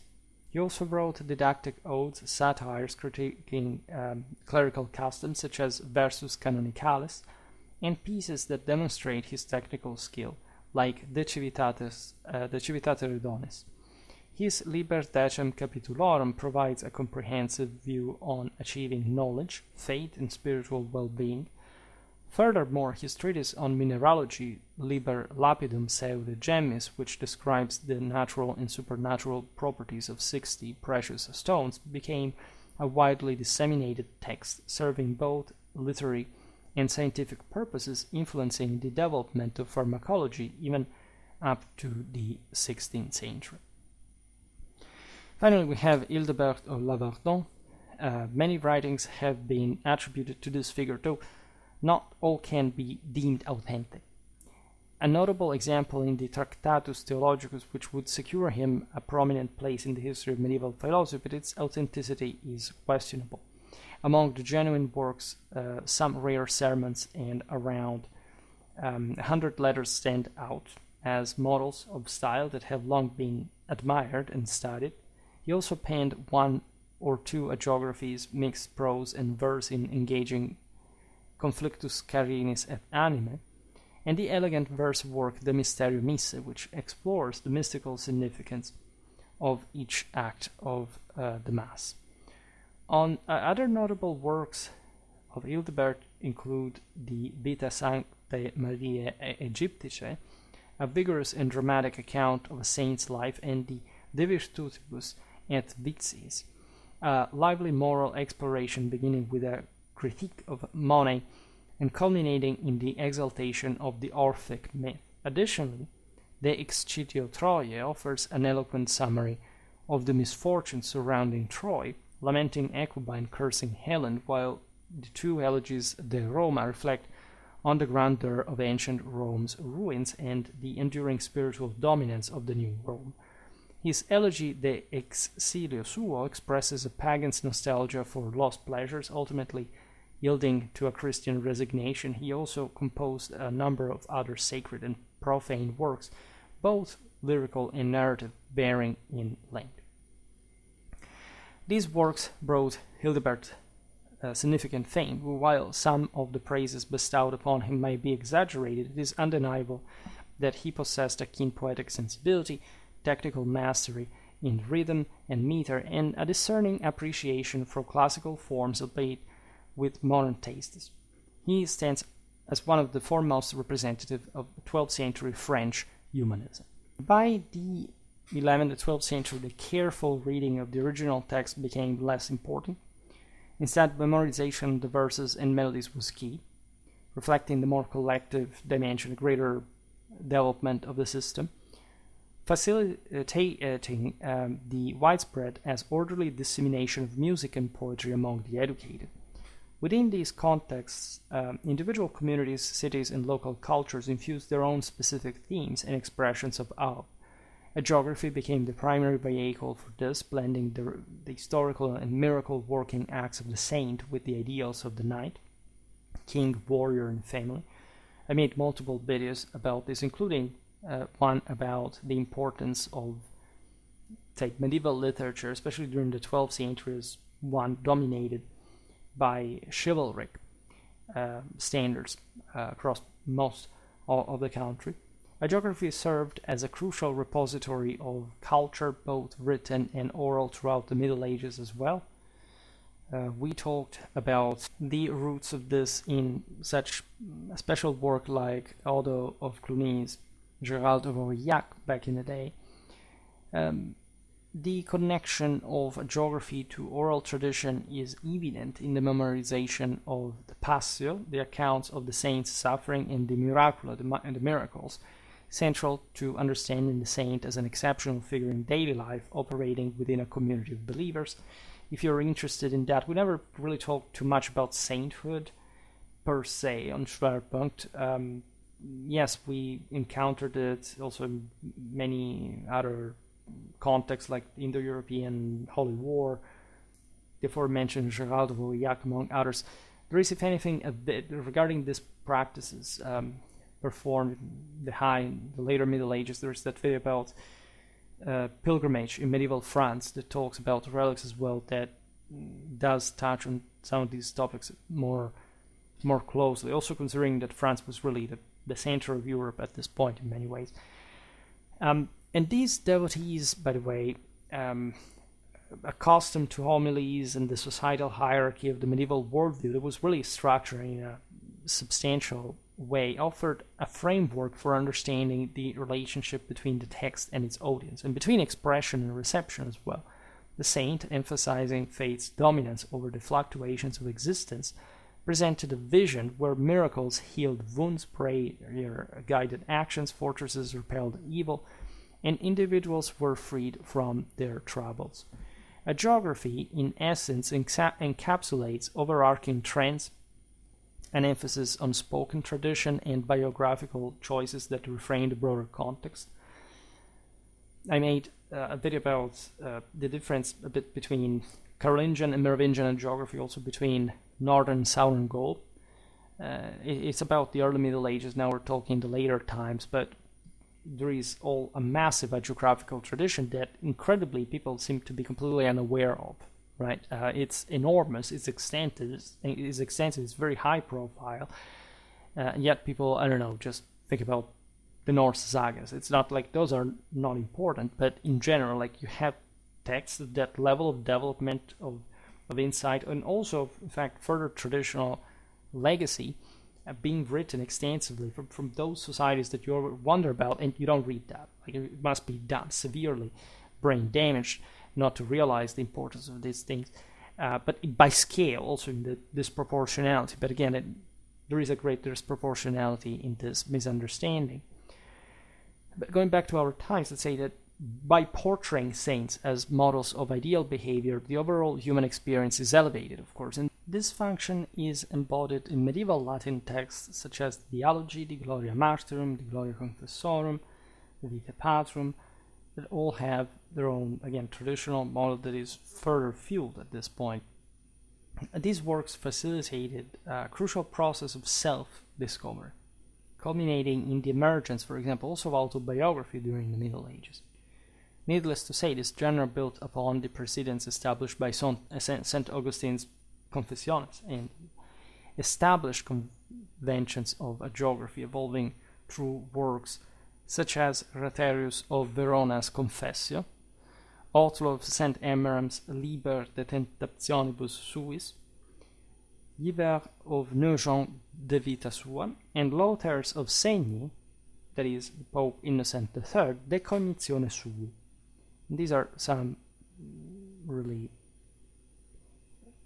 figures that we have to appreciate. Ratherius, first of all, 890-974, very important time. The Carolingian Empire has collapsed. The Ottonians have re-established it in this guy's lifetime. Ratherius was a prominent ecclesiastical figure, emerging as an influential theologian and writer against the backdrop of a tumultuous period in medieval Europe marked by the interactions of church and state. Born into an aristocratic lineage in what is now Belgium, he was destined for a significant role within the church. His formative years were spent in monastic communities where he underwent a rigorous education that emphasized biblical studies, theology, and classical literature. This deep intellectual grounding would shape his later writings and theological thought. Ratherius' ecclesiastical career was characterized by a succession of high-profile appointments, including the bishoprics of Verona and Liège. However, his path was fraught with challenges marked by political turbulence and personal conflicts. His tenure as bishop was not without controversy. His strong personality and unwavering convictions placed him at odds with various factions within the church and secular authorities. This friction ultimately led to multiple exiles, particularly from Verona, where he faced significant opposition from the local nobility and rival ecclesiastical powers. Despite these setbacks, Ratherius' determination and intellectual rigor allowed him to maintain a prominent voice in church matters. One of Ratherius' most notable contributions to the intellectual landscape of his time was his prolific output of written works. He engaged deeply with theological debates and ecclesiastical policies, producing texts that reflected his insights into the struggles of church governance and the moral challenges of the clergy. 1 century after his death, the Gregorian reforms would kick in. Among his most significant works is Preloquia, an introspective and autobiographical text that Ratherius composed during a period of imprisonment. In this work, he grapples with his own failings and the complexities of his fate, providing a unique glimpse into the mind of a man wrestling with both personal and institutional conflicts. In addition to the Preloquia, Ratherius authored Phrenesis, a fragmented yet impactful defense of his actions and decisions as a bishop. Through a combination of personal narrative and theological discourse, he sought to justify the choices he made amidst external pressures. His work Qualitatis Conjectura serves as a chronicle of his experiences and difficulties while serving in Verona, emphasizing the challenges faced by bishops in navigating the intricate web of political and spiritual authority during the Ottonian period. Ratherius' Dialogus Confessionalis is another noteworthy text that further elucidates his thoughts on confession, pastoral care, and the relationship between the clergy and laity. In this dialogue, he addressed the moral obligations of bishops and priests, highlighting both the spiritual and administrative responsibilities that accompany clerical office. His sermons and letters also reflect his deep engagement with the moral and ethical challenges of his time, urging a return to a more sincere practice of faith among the clergy and laity alike. Ratherius' writing style is distinctive, characterized by a rich tapestry of personal reflection, interwoven with scripture and references to the church fathers. His ability to blend autobiographical elements with theological discourse offers readers a multifaceted view of his character and beliefs. Through his work, Ratherius not only engages with contemporary theological debates, but also provides a lasting contribution to the understanding of the complexities of church leadership in a period marked by societal upheaval. Speaking of Othlo of St. Emmeram, instead, this was a Benedictine monk born around 1010 in the diocese of Freising, Bavaria. So you understand here like the European-wide phenomenon, these reflections of this intelligentsia, this moral thought. He died around 1070 at St. Emmeram. He was educated at Tegernsee, later at Hersfeld, 1024, and after a period with Bishop Meginard of Würzburg, he moved to the monastery of St. Emmeram in Regensburg. In 1032, following visions, he became a monk there and served as a master. He focused on sacred studies, eventually becoming a dean, but after involvement in jurisdictional disputes, he relocated to Fulda. At the urging of former colleagues, he returned to St. Emmeram in 1067 after a year at Amorbach. His writings include the poem De Doctrina Spirituale, the dialogue De Tribus Questionibus, the Liber Visionum, and Liber De Tentationibus of autobiographical interest, a collection of sayings titled Proverbia, the Translatio Sancti Dionysi, which supports the legend of the abduction of the relics of St. Dionysius the Areopagite to St. Emmeram, along with Libellus Manualis Quomodo Legendum Sit in Rebus Visibilibus Oratio Teutonice, and biographies of Boniface, Wolfgang, St. Alton, St. Nicholas, and St. Magnus.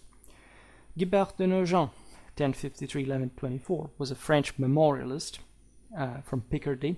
He was born on April the 10th, 1053, into a noble family. Following his mother's entry into a convent, he was dedicated to the Virgin Mary and was admitted to the Abbey of Saint Germain de Fly in 1064, where he initially focused on grammar and literature before turning to theology and scholasticism. In 1104, he became the abbot of the monastery of Notre Dame in Nogent-sur-Coucy, a position he held until his death around 1121.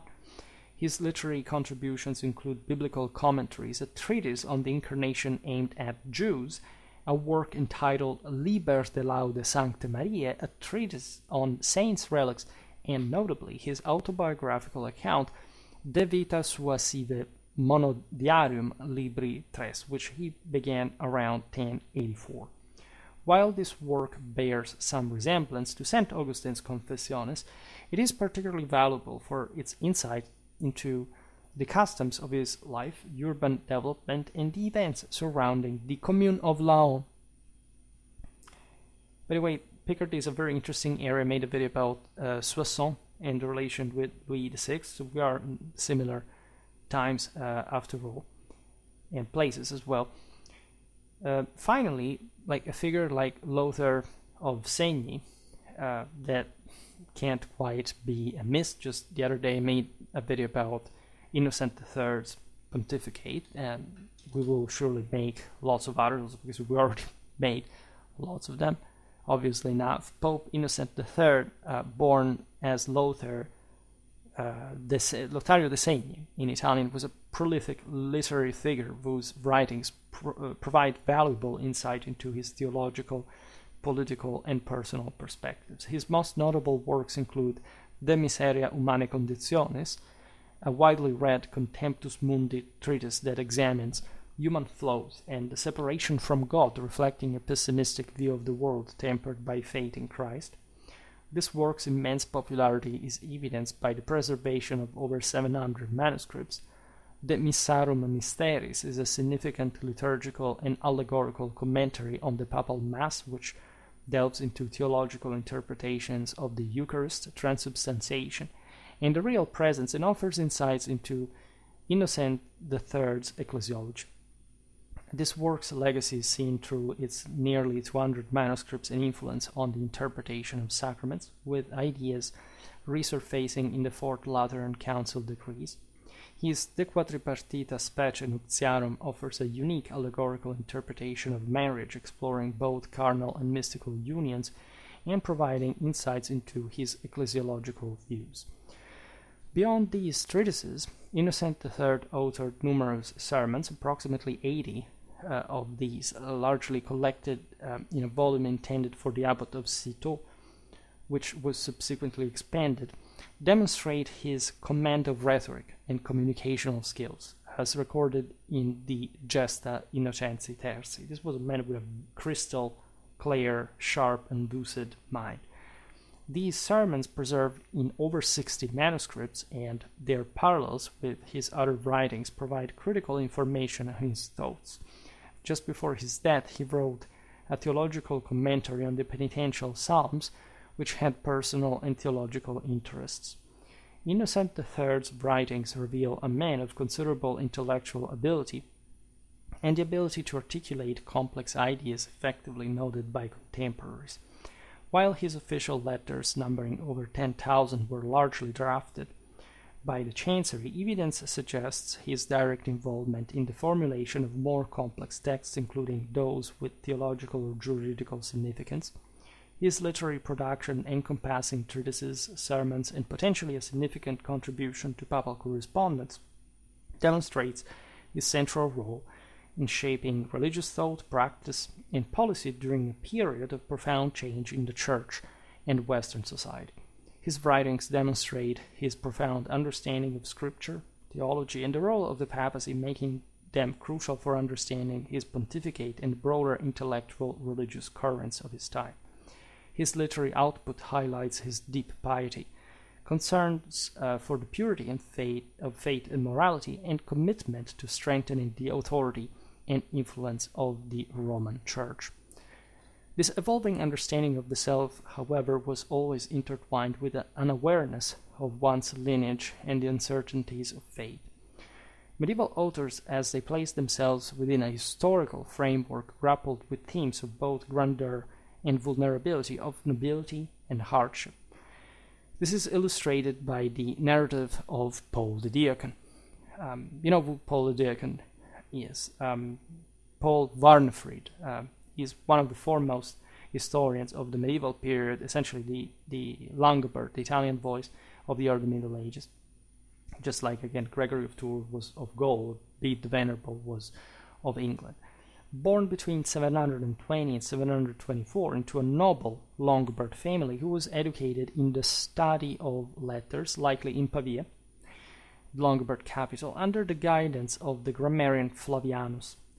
His literary influences included prominent texts such as Pliny's Natural History, Servius' commentary on Virgil, Isidore of Sevilla's Chronicle, and etymologies, as well as various Christian writings. His work embodies the fusion of classical Roman literary traditions.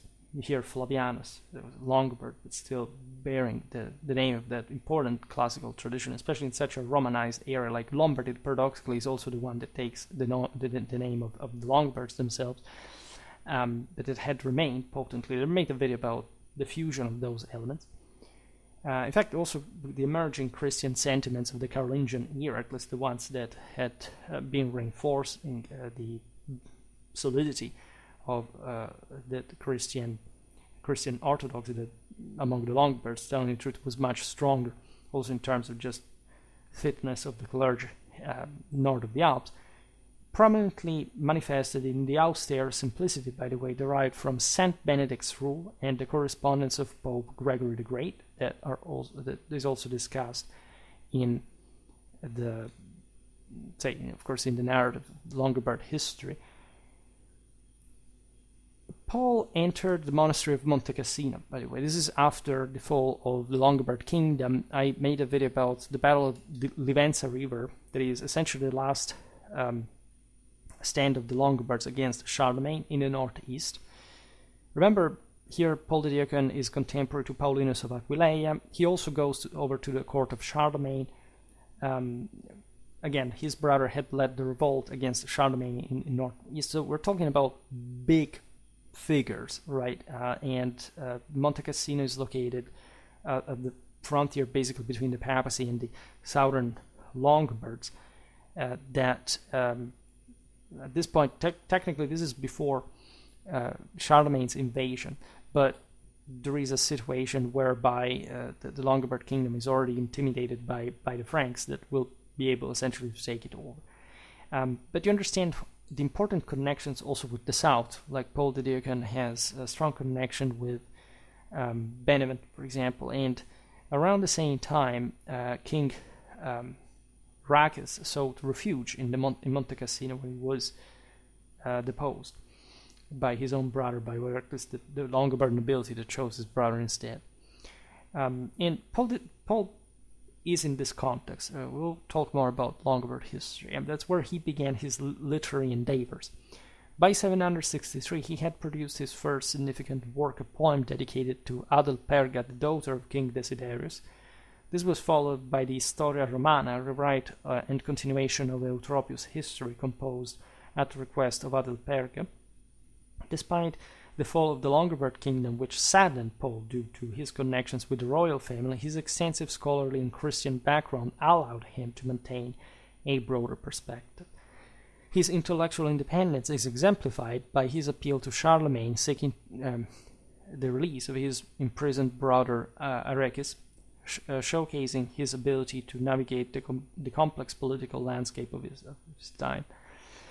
Paul's travels in Charlemagne and his relationships with influential figures like Emmeram of Metz and Abbot Adelard further established his importance in the literary community. He contributed to the development of ecclesiastical history through the Gesta Episcoporum Mettensium, Ultimately, he returned to the tranquility of Monte Cassino, where he began his magnum opus, the Historia Langobardorum, around 787. This work was intended to chronicle Longobard traditions, integrating both mythical narratives and historical accounts up to the reign of Liutprand. Paul's narrative style distinguishes him from other medieval historians due to its vibrancy and emotional depth. He successfully combines traditional tales with imaginative retellings that hint at the epic and chivalric spirit of later medieval literature. His Historia Langobardorum remains the first and sole comprehensive history written by an educated Longobard using valuable sources now lost to history, making it a significant artifact of an otherwise obscure period, and not because the Longobards were not productive from a literary point of view. Quite the contrary, actually, down to sort of the average person that were highly literate, actually the most literate of the entire world at the time. Nevertheless, this is also what produced less court figures and therefore less works surviving, paradoxically. Paul the Deacon's contributions thus are just not only integral to the historiography of the Longobards, but also indicative of the broader cultural currents of the time. If you're interested in Charlemagne's court, this kind of European-wide relevance of these people coming from everywhere, right, from Visigothic Spain, at least what was left of it, say Germany, East France essentially, Britain, we've seen Alcuin of York before. We've seen now these Friulan Longobards. There are really lots of them, really. You can check different videos out. I also made a series, in the Carolingian Renaissance and the Carolingian playlist, Carolingian Empire playlist. Also made a series about the Longobards from their origins to Central Europe that I also want to continue. But I want to read this excerpt from Paul the Deacon, because it gives you a dimension of how deeply these people saw themselves within history and how they help us in their historical work to picture them as such. Like we could picture ourselves looking back in the generations and saying, and appreciating how the world changed in the progress. So just for saying that people in the past fundamentally answered the same questions that we would have also for us if we are able to listen to them. And this guy talks about his ancestor, says, his name was Leupkis, and he must have been my great-grandfather. Decided to escape the yoke of slavery, to return to Italy, where he remembered that the Longobard people lived, and to regain his freedom. So he fled, carrying with him only the quiver, the bow, and some food for the journey. After a few days he entered Italy, and immediately went to the house where he was born, but he found it very run down, without a roof and full of brambles and thorns. But he was able to hang the quiver on a large helm, and that had grown right among those walls. This is beautiful because it gives you a dimension of how, even though this guy had basically exited Italy, he had lost his freedom, etc., he came back there and he found his own roots. We're talking about more or less a very old time, like the same one of the migration of the Longobards into Italy.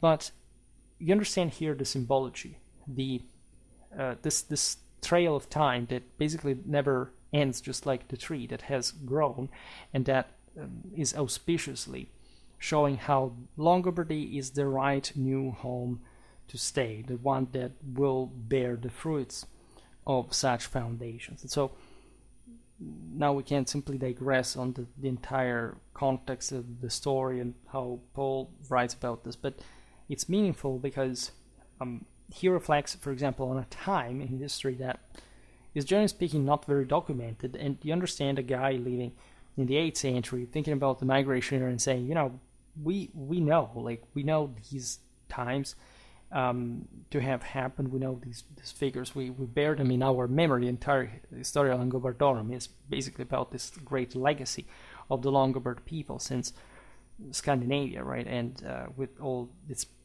peoples myth of the origins that is incredibly powerful, and I discussed in other videos. So the aging warrior symbolically connects his past exploit with the bourgeois life represented by the tree, which took root in the midst of ruins, thereby perpetuating the warrior myth across generations and illustrating the impact of history on memory. It's beautiful to see that this life surpasses the same ruins. And this is a metaphor, of course, of the same Longobard settlement into Italy that, as we've seen, was absolutely not an eraser of Roman identity, quite the contrary, even within essentially the Germanic one that homogeneously spread in the kingdom as the primary one. As Paul the Deacon works that we listed before also prove, like he had a hell of a Roman historiographical interest. Now, there is the account of Erchempert, that is another very interesting figure, a Benedictine monk from the 9th century that is recognized primarily for his Latin poetry and historical writings, particularly his chronicle De Historiola Langobardorum Beneventum de Gentium. So we are in southern Italy, in the Langobardia Minor, right after the Carolingian conquest of Italy, so this essentially frontier state between Constantinople and the Franks that maintained a great deal, as we've seen before also at the end of Paul the Deacon's life, this connection with the greater, say, the Langobardia Mayor's legacy, as many northern Longobards had at some point taken refuge there. Unfortunately, Erchempert's biographical details are scarce and mostly drawn from his own works, although some sources erroneously attribute noble parentage to him. It is more widely accepted that he belonged to the Cassinese monastic community, as evidenced by his writings. Erchempert's first mentions of himself appear in the Historiola, particularly in chapter 46, where he recounts his capture by the Capuan prince Pandulf in 801. There's Pandulf, the different spellings. We'll talk about these guys. We've never made too many videos about it. This episode communicates a sense of personal humiliation, but also situates him as an adult landholder prior to entering monastic life. So that's an interesting indication. This almost echoes the situation of Paul the Deacon's great-grandfather. Yes, his shift toward the ecclesiastical community is poorly documented, but also relevant in these conditions. I made a video about the growth in the large church's power in Carolingian Italy that applies at large also to this southern reality that at times were subjected to the Franks, but in sort of very nominal ways rather than direct ones. In any case, come back on that. You can always check out everything. Remember, I have plenty of playlists that talk about the stuff individually. We don't know how the guy embraced monasticism, but again, it's nevertheless relevant. Throughout his writing, Erchempert reflects on significant events in southern Italy during a tumultuous period of conflict involving the Franks and the Longobards. His chronicle spans from 787 to 889, so he deliberately skips, by the way, the fall of the kingdom, because he talks just about the ex post. Detailing, however, historical occurrences such as the Saracen invasions, political struggles in Capua, and the broader decline of Longobard power. He links his narrative closely with that of Paul the Deacon, unsurprisingly recognizing the latter's historical contributions while asserting the necessity of his own voice in documenting Longobard's more tragic fates. Consider how important it was at the time, even just a historical work, to circulate with the means of the time, for these people to know it and to read it to other people as well. Unfortunately, we're not too well documented about such practices in practice. However, we know they were there and that information traveled very quickly, much more than we've been usually bombarded with the notion of. The Historiola positions itself as an essential but somber critique of Longobard history, focusing on decline rather than triumph, which is also understandable considering the times. Erchempert's narrative is imbued with a personal perspective, showcasing a deep engagement with his historical reality. Despite its autobiographical elements, the Historiola largely concludes inconclusively, leaving Erchempert's ultimate fate itself shrouded in mystery, much like his origins and monastic journey. Thus, his work remains a poignant reflection of a culture in collapse, revealing both the socio-political landscapes of the era and the personal anguish of the chronicler himself. There is an excerpt with which I will conclude, save some final remarks. Says, I, Erchempert, have been urged by many to write a brief history of the Longobards from the origins. Today, however, nothing seems to me so praiseworthy and worthy of being narrated. I will tell not their dominion, but their decline, not their happiness, but their misfortune, not their triumph, but their disgrace, not how they have progressed, but how they have regressed, not how they have defeated the others, but how they have been overcome and defeated by others. Reading this makes you really think, because such things do happen, and they happen much more often than we realize, and it's just the mood that stems from that and how this impacts your life. As these kind of feelings are real, they happen all throughout history way more frequently than we think. It's difficult, of course, to simply express them until one is into it, but it's a very humble and at the same time practical and responsible, inspiring perspective. I often say, as a military historian, the most interesting, the most relevant look you can give at the outcome of war is at the defeated, the defeated, for many reasons. Now, okay, the video is very long, I'm not going to digress again, but that by reading Erchempert you can better understand in ways that make you realize how also we are the product of this stratification, these different success and failures, and failures that, as you know, replicate often throughout history, but for everyone. And so amidst hardship, a strong sense of familiar pride endures as well. That's also, I would say, a very inspiring thought and perspective. And the individual sense of self is always intimately connected to their ancestors and their inherited roles and callings, so that even in Charlemagne's times you can have someone like Erchempert reflecting on the broader legacy of a people, of a race, of a nationality that did survive even beyond defeat, which is yet another very important and underrated historical aspect, so to say. Not always, by the way, but most of the times, I would say even more especially at this point.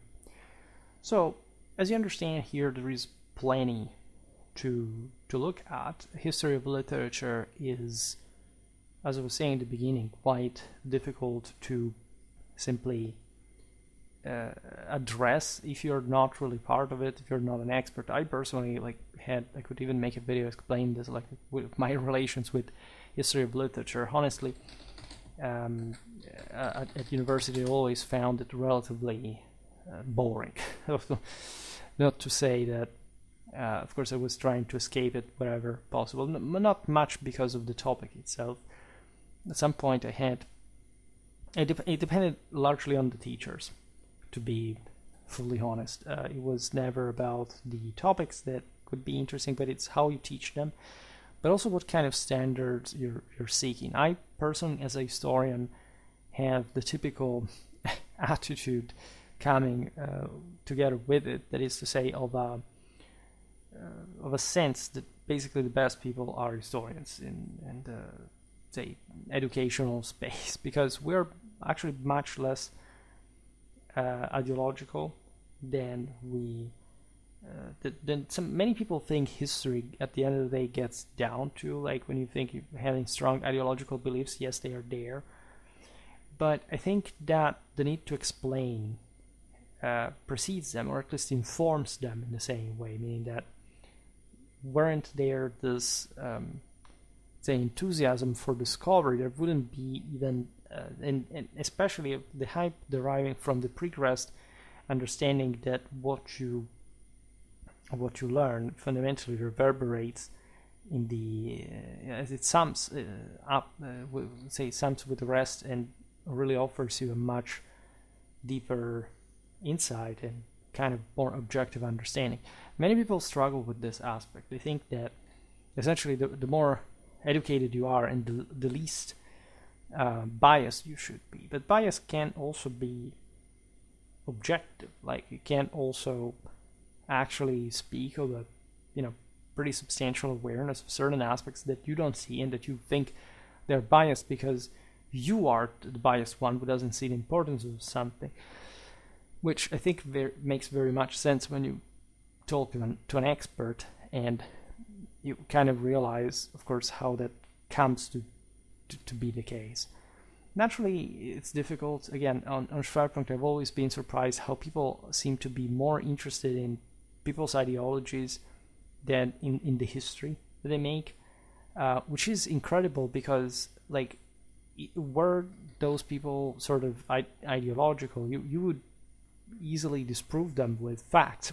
The problem, as I just said, is that if people can back with facts what they're saying, and they can, of course, master history much better than you, it's a bit difficult for you to simply step in the way and say, look, no, this is not, somebody's studying stuff like this for decades, and then all of a sudden having someone say, no, this is actually not the case. Like, we don't really feel this is it's a bit difficult, it's a bit complicated to begin with, to make the point. Literary history is also beautiful because it's something that you can, in a sense, this I remember in high school, my history and philosophy professor for a while told us at a point, in the form of history, you have to get the context, whereas philosophy was mostly talking about philosophy. Let's say that history of literature, in that sense, the idea of single individuals, can be read even relatively out of context. I disagree now, of course. Some year has passed, to say the least, and I recognize that guy's flaws as well as a historian. He was, by the way, an archaeologist, but he ended up being a historian, and because nobody teaches archaeology in school, but mostly he liked philosophy, and but he was right in as much as, let's say, what you read from the sources is something that, at the end, as I was saying before, in a sense applies to everybody. That something that happens in life, the meaning of existence, much sort of awareness concerning the fate, even of politics, right, is there, and it surprises you how people dealt with that. There is, I would say, especially living in these times, like a great interest I've always had towards. I also studied, of course, lots of public, political, military, historical chronicles, let's say. And it always impressed me how people went through pretty hellish stuff, but at the end of the day, they sort of got over it, and or at least they managed to express still, like, the need to go on beyond anything that had happened, or just, they simply went on without stopping, which is also something very interesting, because today people seem to be much more, oh my god, this thing happened, what the hell do we do, anxiety, panic, whatever. I would say history does, of course, renders a very different service, and it does so by essentially showing you the face of life and the face of history itself. And so there is this enthusiasm towards the fact that you can always sort of recover, right, from reality, that history in a sense gives you. Like, it's not to be given for granted. We could have wiped out each other in nuclear warfare already. It didn't happen, which is also something you may want to notice. But in many ways, it's also about how history rebalances itself, and it's also what remains that should make you think more sort of deeply regarding the legacy of civilization. Meaning that most of what you have now is something that people at the time could have neither dreamt of, but they're still the ones thanks to whom this has you can have the same things in the same way. and that's something that really strikes you. Also in terms of sometimes this case lack of intentionality to a degree, but it's more like think about how much people suffered and struggled in this context, but also so how much they did that you sort of don't or don't even think to do. I would say literary, this is something that in my experience mostly stems from looking at how medievals tended to essentially think the world in some scientifically, philosophically, theologically definitive way, how they thought they could essentially write even just a Summa Theologica, not just an encyclopedical work. We've seen this before, especially with Roger Bacon, but how sort of relevantly frequent this was, and how say not to be given for granted for times and places where for which we're constantly told everything was lame, everything was backward, or it was a dark age, or whatever. We know, of course, today, at least if you are barely literate, that this is not, I mean, these were not dark ages, otherwise I could have neither made a video about them, and of course thinking about many others that we can make. However, there is surely more and a lot that you can learn from this stuff in the moment in which you actually pick the book and read it. The more time passed and the more disillusioned I've been with historiography, with scholarship. I mean, at the same time, the more I needed it, because at least with my work I can't do without, but in a sense, once you have mastered a bit of history, even from some decently historiographical standpoint, reapproaching primary sources as a regular way at least to go. You don't even have to read them. The best practice is to read them entirely. But at the same time, like, historiography plus primary sources makes you really fall in love with the latter. Instead, there is this incredible tangent that people always take across scholarship without realizing that there are primary sources, and primary sources are, in any case, way more important than whatever scholarship has to say about them.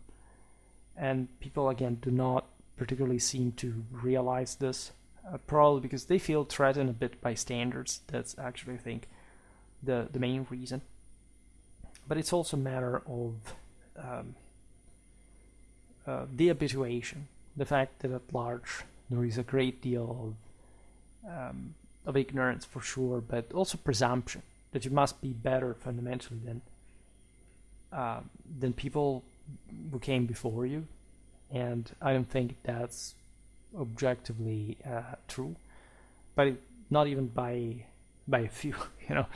It's many of you don't know me from the older days where I was also much more conflictual. Today I tried just to sort of finish the video saying something sensible and working for making a good one the next day. However, it also comes out of just sheer experience and how, say, what to expect even from human nature at large, and the way these works teach you about the same seems to me incredible compared to most activities in which we routinely engaged in, and that I frankly don't really understand, especially when you have history, when you can afford to learn from it, just to be in it. Sometimes I grow intolerant myself to the name of history for how much people misuse it, I would say. Right? I don't see myself necessarily as such a historically versed individual. At least if you get, let's say, of course, the etymological meaning of the term, it's another story. But at large, it seems to me that history is is not in fact the act of it, at least it is, but only when you have a purpose, right? Only when you have an intuition, only when you are truly driven by a purpose. And I think that history gives you this, that you can't really have such passion for discovering things if you think that somehow history is just something you have to listen to passively and you don't engage with it, you don't want to discover something on your own and for a purpose that can eventually be enacted, right? Personally, I started Schwerpunkt in this direction. That's why I also am so relatively I don't know how to say this, divergent from sort of the average and how people, generally speaking, treat history or think history is. Not because I don't make actually good history. I would say that, by YouTube standards, it's extremely easy to say anything that makes sense historically wise. But I discovered that to many people, this is that people that never prove, frankly, much why that shouldn't be the case. Again, any criticism that may arrive is always like a just I don't like this, or this is like that. And why? The why, let's be honest, just people don't like to feel. Maybe they don't like to see that there is someone else that talks about this stuff, that leaps into it, and that maybe knows a thing or two beyond what they know. That's what I always say for anyone, right? And so I'm always myself very vigilant over my own objectivity, my own method, my own purpose, etc., my own ideology as well. But I don't see anything coming to challenge it in a historical sense. Literally, like, I'm not experiencing much criticism at all. I've never done it on the channel, but I realize that whenever it happens, this strikes me. It's sort of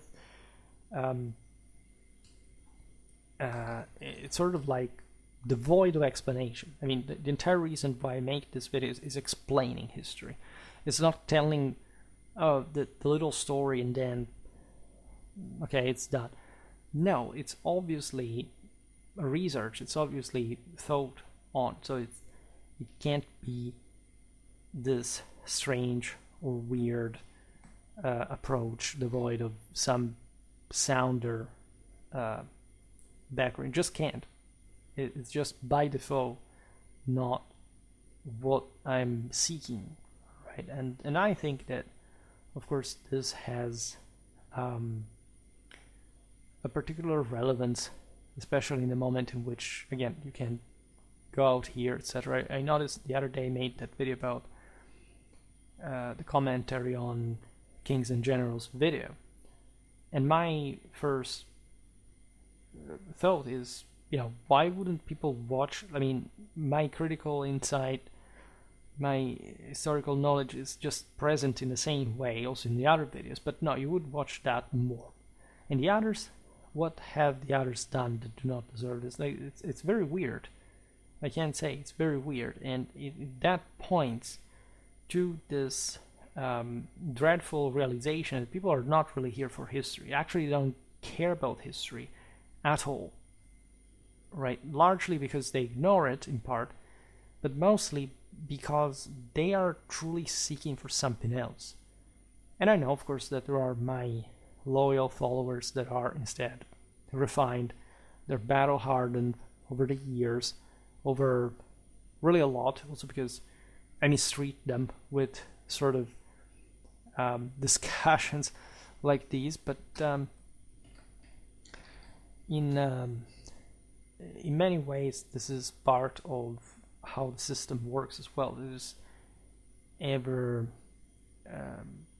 a change, ever a test of some sort. Like, tests in life never end.